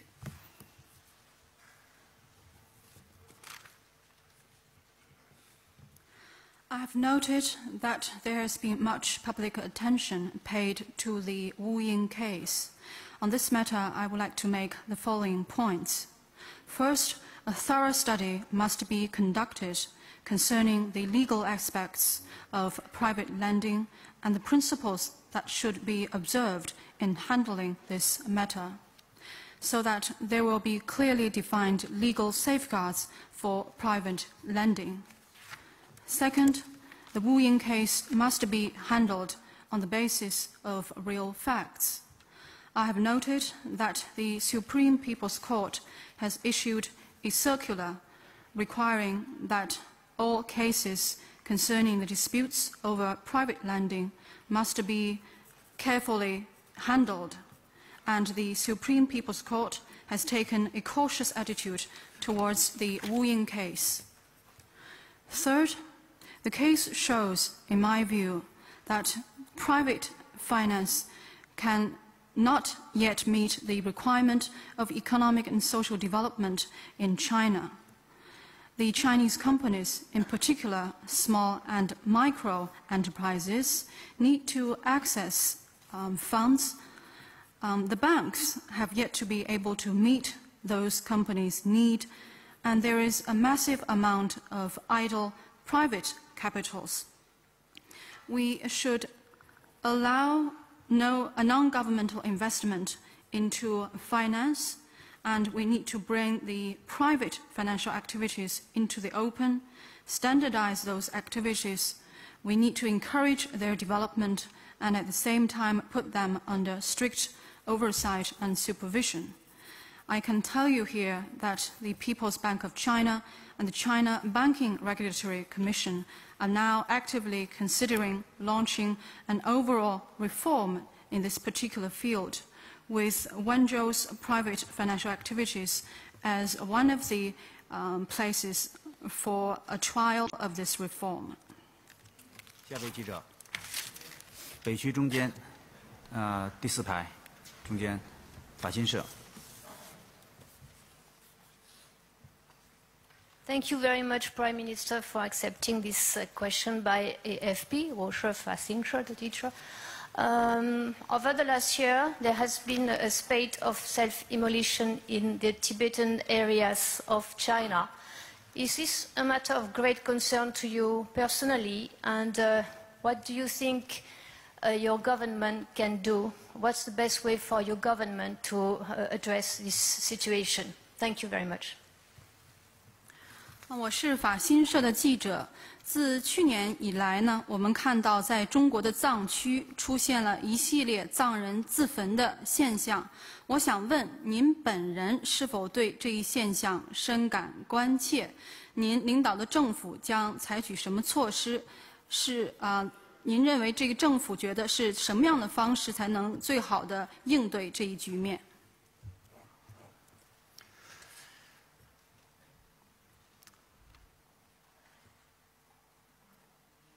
最近一段时间啊，在藏区啊，发生了一些僧人自焚的现象。我们不赞成用这种极端的行动。 来干扰、破坏社会的和谐。年轻的藏人是无辜的，我们对他们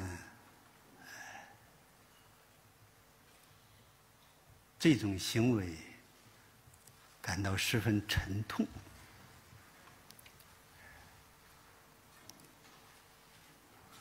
应该明确的是，西藏和4省藏区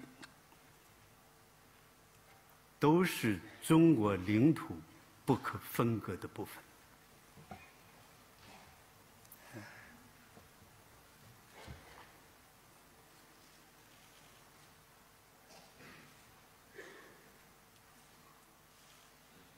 在印度达兰萨拉设立的所谓西藏的流亡政府，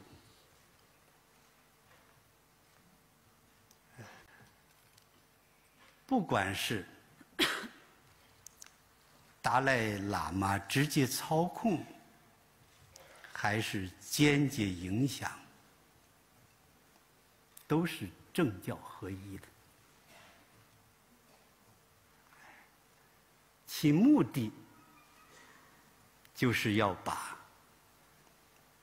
西藏和藏区从祖国分离出去。在这个问题上，我们立场和原则是坚定的。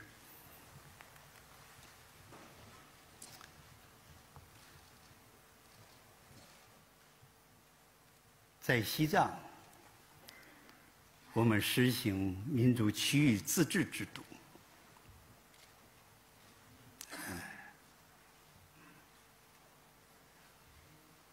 虽然西藏这些年经济社会有了很大的发展，但是无容讳言，西藏。 同内地相比较，还是落后了。因此，中央已经采取了积极的措施，包括制定和落实。 加快西藏发展的新的规划，这些政策措施的主要目的在于提高农牧民的生活。西藏经济要发展，但同时要注意保护西藏的生态环境和文化传统。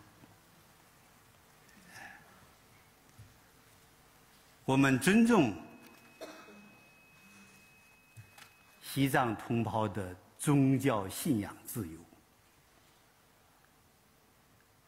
他们的信仰是受到法律保护的。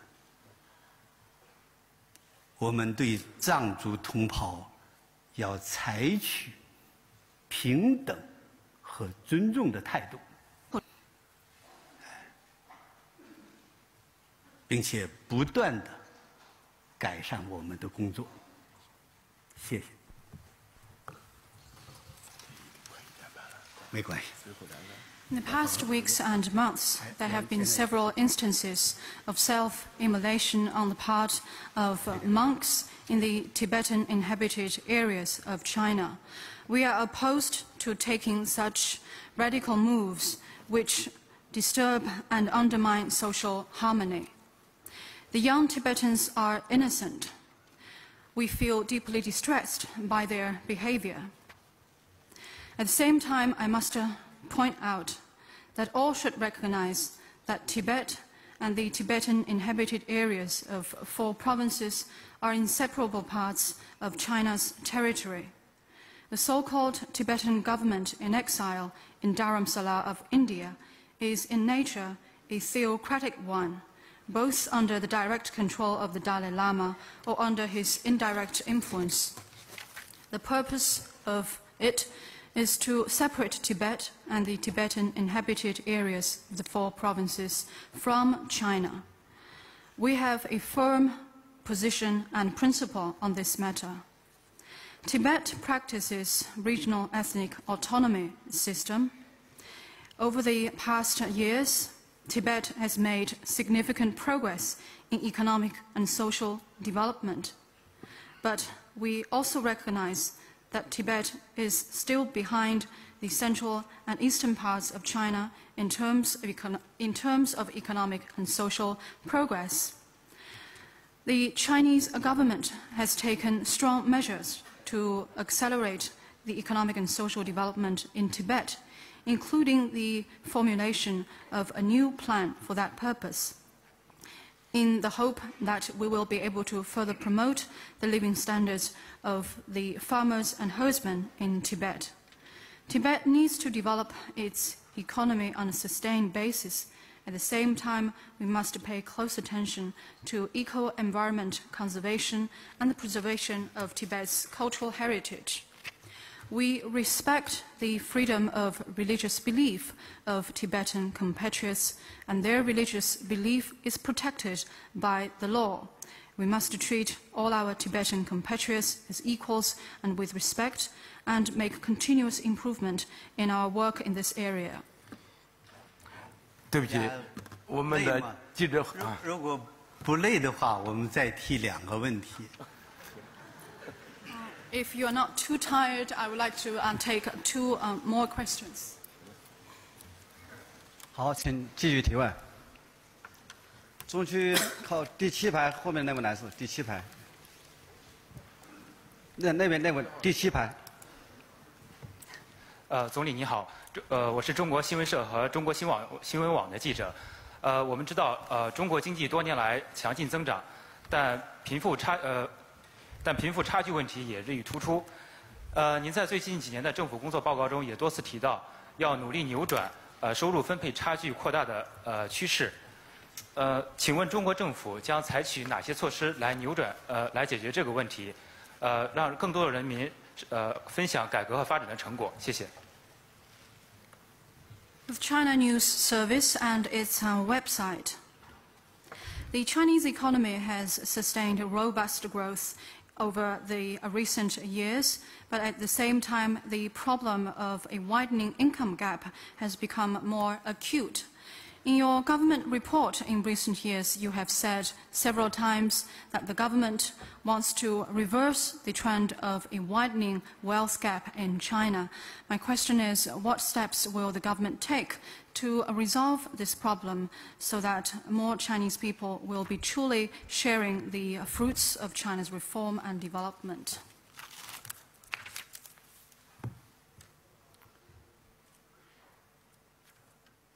关于缓解收入分配差距的问题，我想着重从4个方面入手。第一呢，就是提高城乡居民的收入。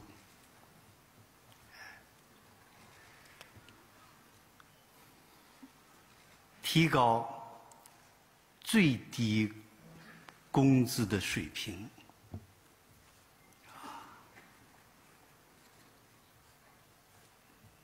使城乡居民的收入能与经济增长和劳动生产率的提高相适应。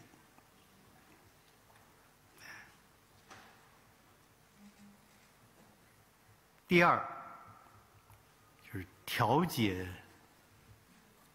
收入，调节收入分配，要限制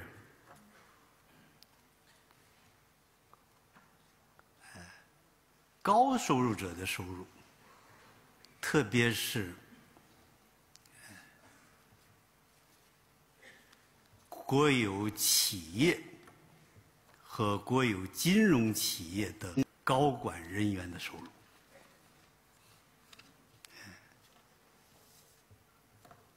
要增加中等收入的比重。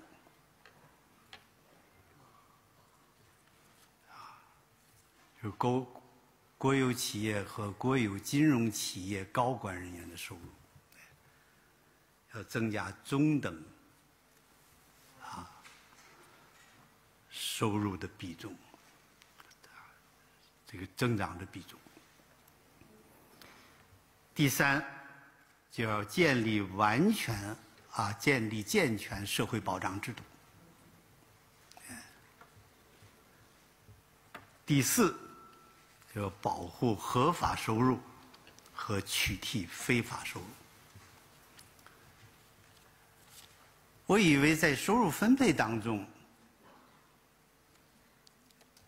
特别应该把握好3点。首先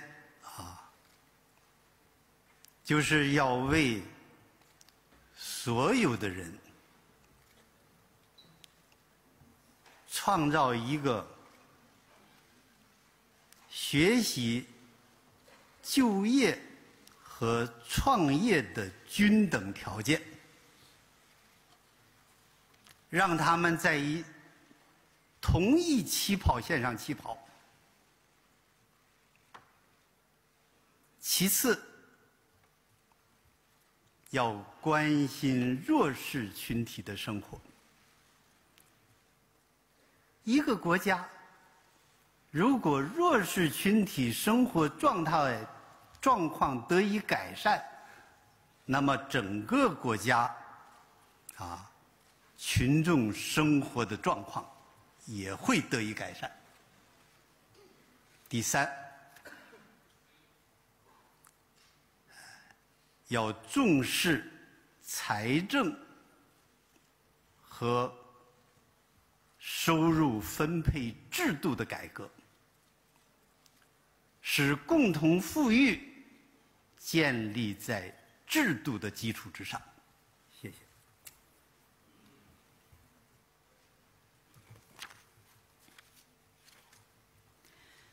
To address the problem of income disparities, I believe it is important that we take steps in the following 4 areas.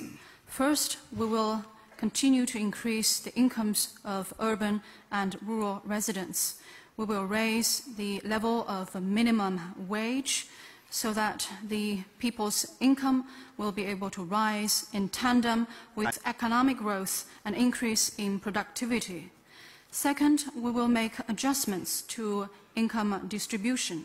We will further regulate the incomes of high-income groups, in particular, the pay and bonuses of senior management of state-owned enterprises and state-owned financial institutions.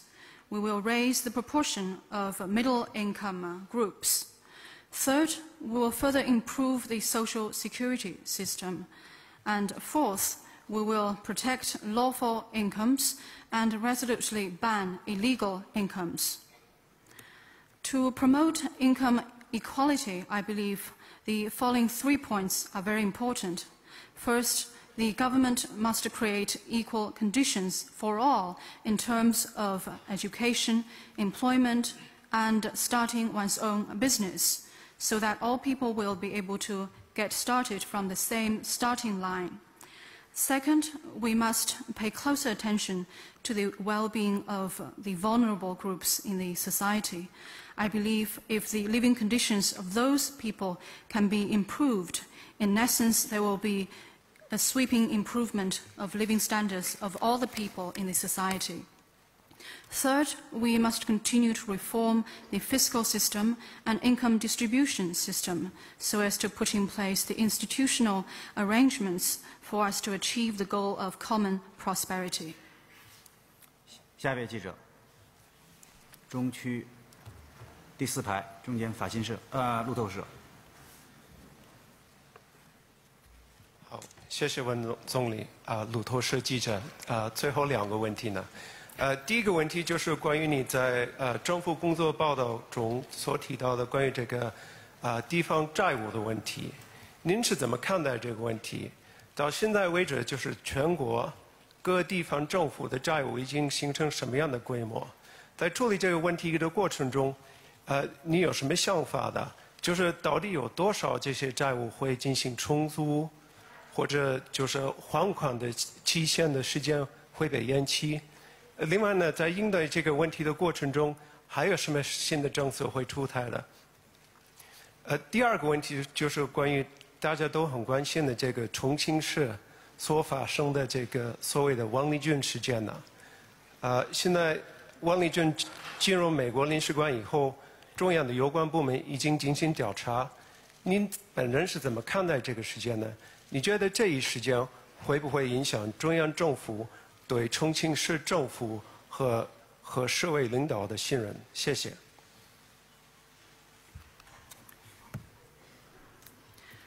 With Reuters, I have 2 questions.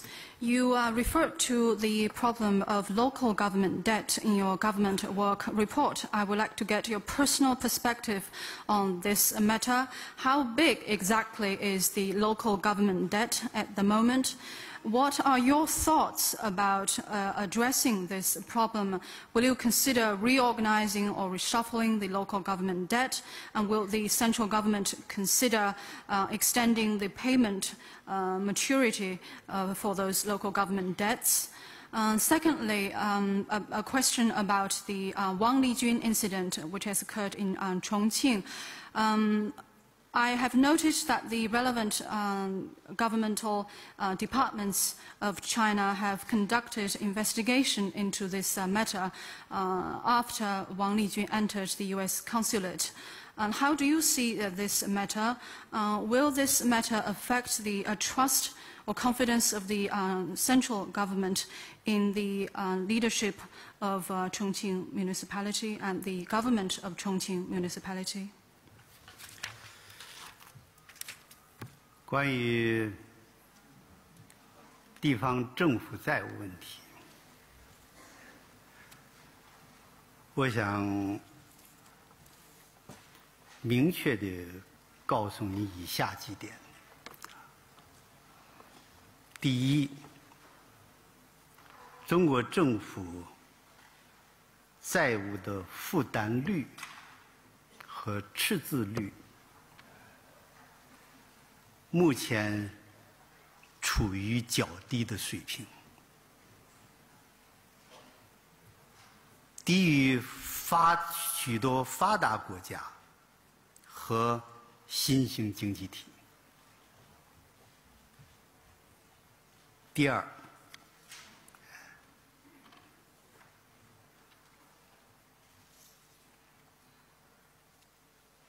政府性债务的水平是可控的、安全的。2010年，我们主动审计了地方债务，总规模为10.7万亿。2011年，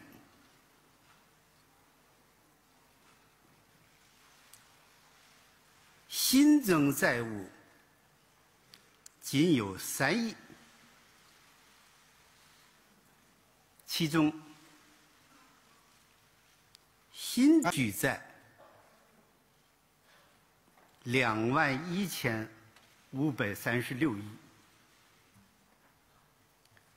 偿债21533亿。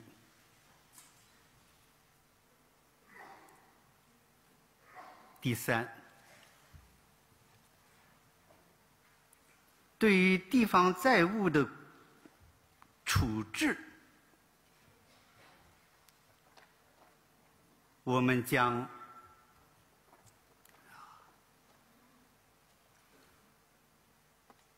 妥善处理存量，严格控制增量。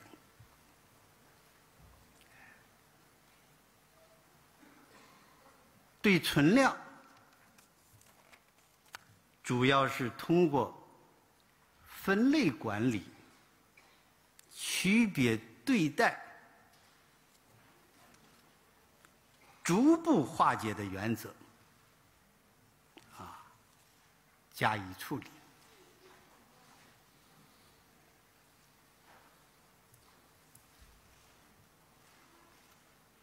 对于增量，今后所有的地方债务都必须列入财政预算和决算，接受同级人民代表大会的监督。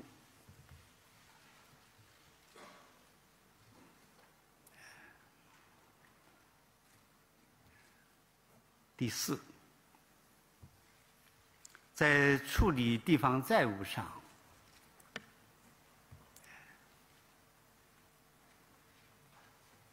因为大量的债务形成了还是优质资产，有现金流和收益。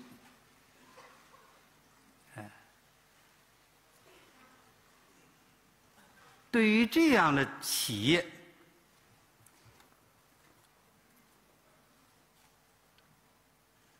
我们将通过它的收益来进行偿还。对于公益性项目，要通过政府，包括中央政府和地方政府负责偿还。我可以负责地告诉你，我们去年已经成功地偿还了所有义务教育阶段学校的债务。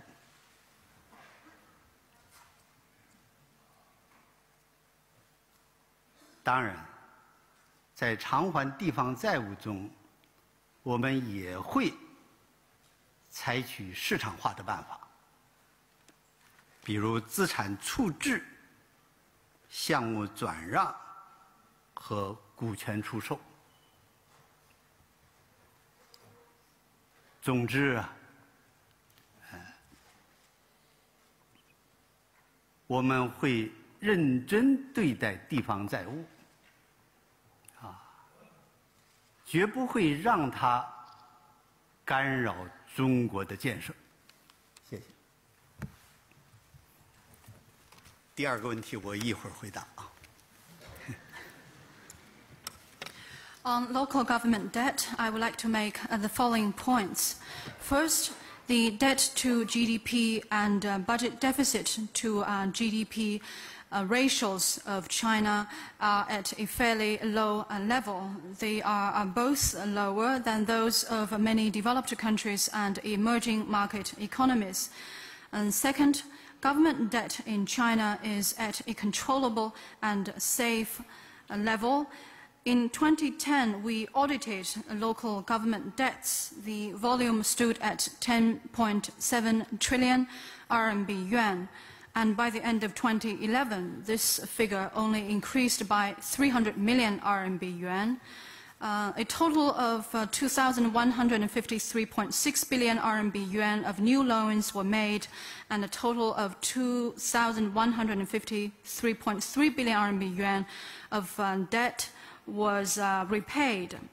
And third, in the handling of local government debt, we will properly handle the debt stock and put a cap on the increase of local government debts.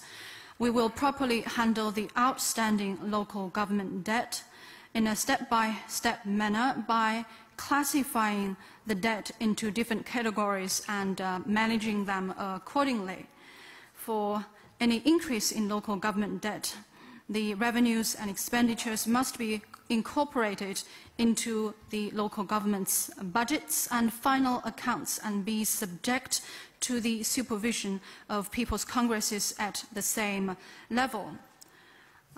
Fourth, the majority of local government debt is actually in the form of high-quality assets with stable cash flows and promising returns. The debt of some projects can actually be repaid by the returns made on those projects. And for projects of public welfare, both the central and local governments will find ways to pay the debt off. As a matter of fact, last year we have been able to pay off all the debts of the schools during the compulsory education period. At the same time, we will also let the market play a role in handling the local government debt through such ways as asset disposal, the transfer of projects, and the selling of equity. In a word, we will take the matter of local government debt very seriously, and we will not allow it to adversely affect China's development. 王立军事件发生以后，引起社会高度的关注。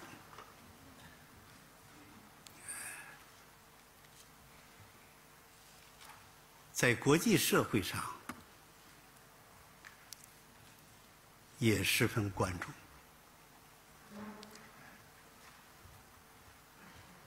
我可以告诉大家，中央高度重视，立即责成有关部门进行专门调查。目前调查已经取得进展，我们将以事实为依据，以法律为准则，严格依法办理。调查和处理的结果一定会给人民以回答，并且经受住法律和历史的检验。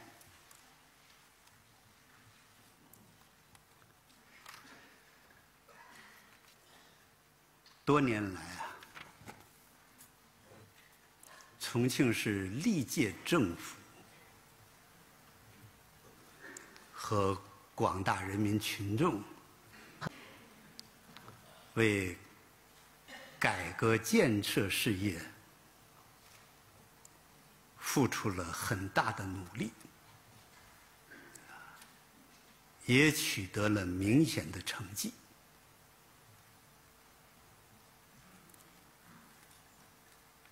但是现任重庆市委和市政府必须反思并认真从王立军事件中吸取教训。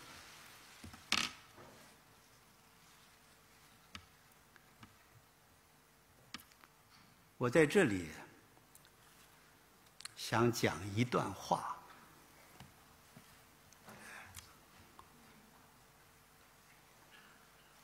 建国以来，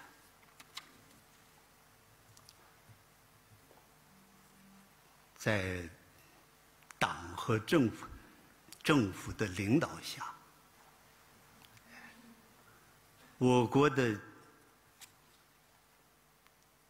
现代化建设事业取得了巨大的成就，但是我们也走过弯路，有过教训。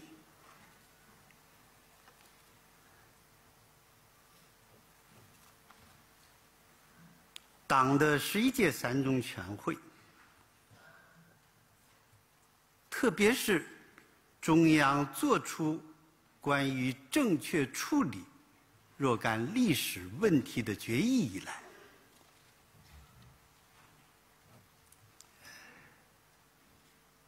确立了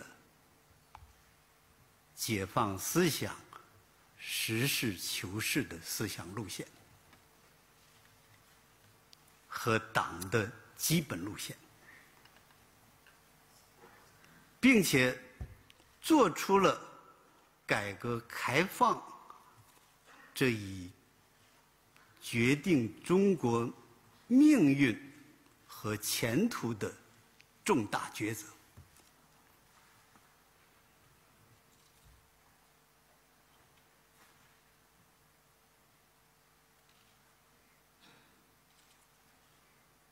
历史告诉我们，一切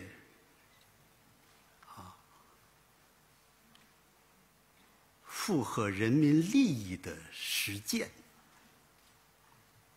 都要认真吸取历史的经验教训，并且经受住历史和实践的考验。这个道理，全国人民懂得，因此，我们对未来抱有信心。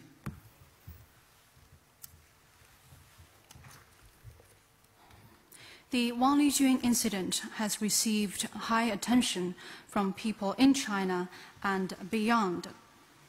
I would like to tell you that the central authorities have taken this matter very seriously, and after this incident took place, the central authorities immediately gave the instruction that the relevant authorities should start an investigation into this matter, and so far progress has been made in the investigation.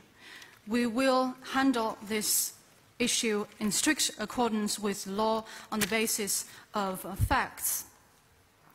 As far as the result of the investigation and how this matter will be handled are concerned, an answer must be given to the people, and the result of the investigation should be able to stand the test of the law and history. Over the years, the successive governments of Chongqing and the people in Chongqing have made tremendous efforts to promote reform and development, and they have achieved remarkable progress in this regard. The current party committee and government of Chongqing must seriously reflect on the Wang Lijun incident and learn lessons from this incident. Since the founding of the People's Republic of China under the leadership of our party and the government, remarkable achievements have been made in advancing China's modernization drive. Yet at the same time, we have taken some detours and learned hard lessons. Since the third plenum of the 11th CPC Central Committee, in particular since the central authorities took the decision on the correct handling of relevant historical issues, we have established the line of thinking that we should free our minds and seek truth from facts, and we have formulated the basic guideline of our party. In particular, we have taken the major decision of conducting reform and opening up in China, a decision that is crucial for China's future and destiny. What has happened shows that any practice that we take must be based on the experience and lessons we have gained from history, and it must serve the people's interests. The practice that we take must be able to stand the test of history and the reality.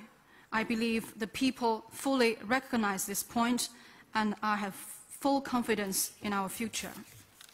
我认真没有敷衍地回答了记者朋友的每一个问题，整整3个小时了，是不是可以结束了？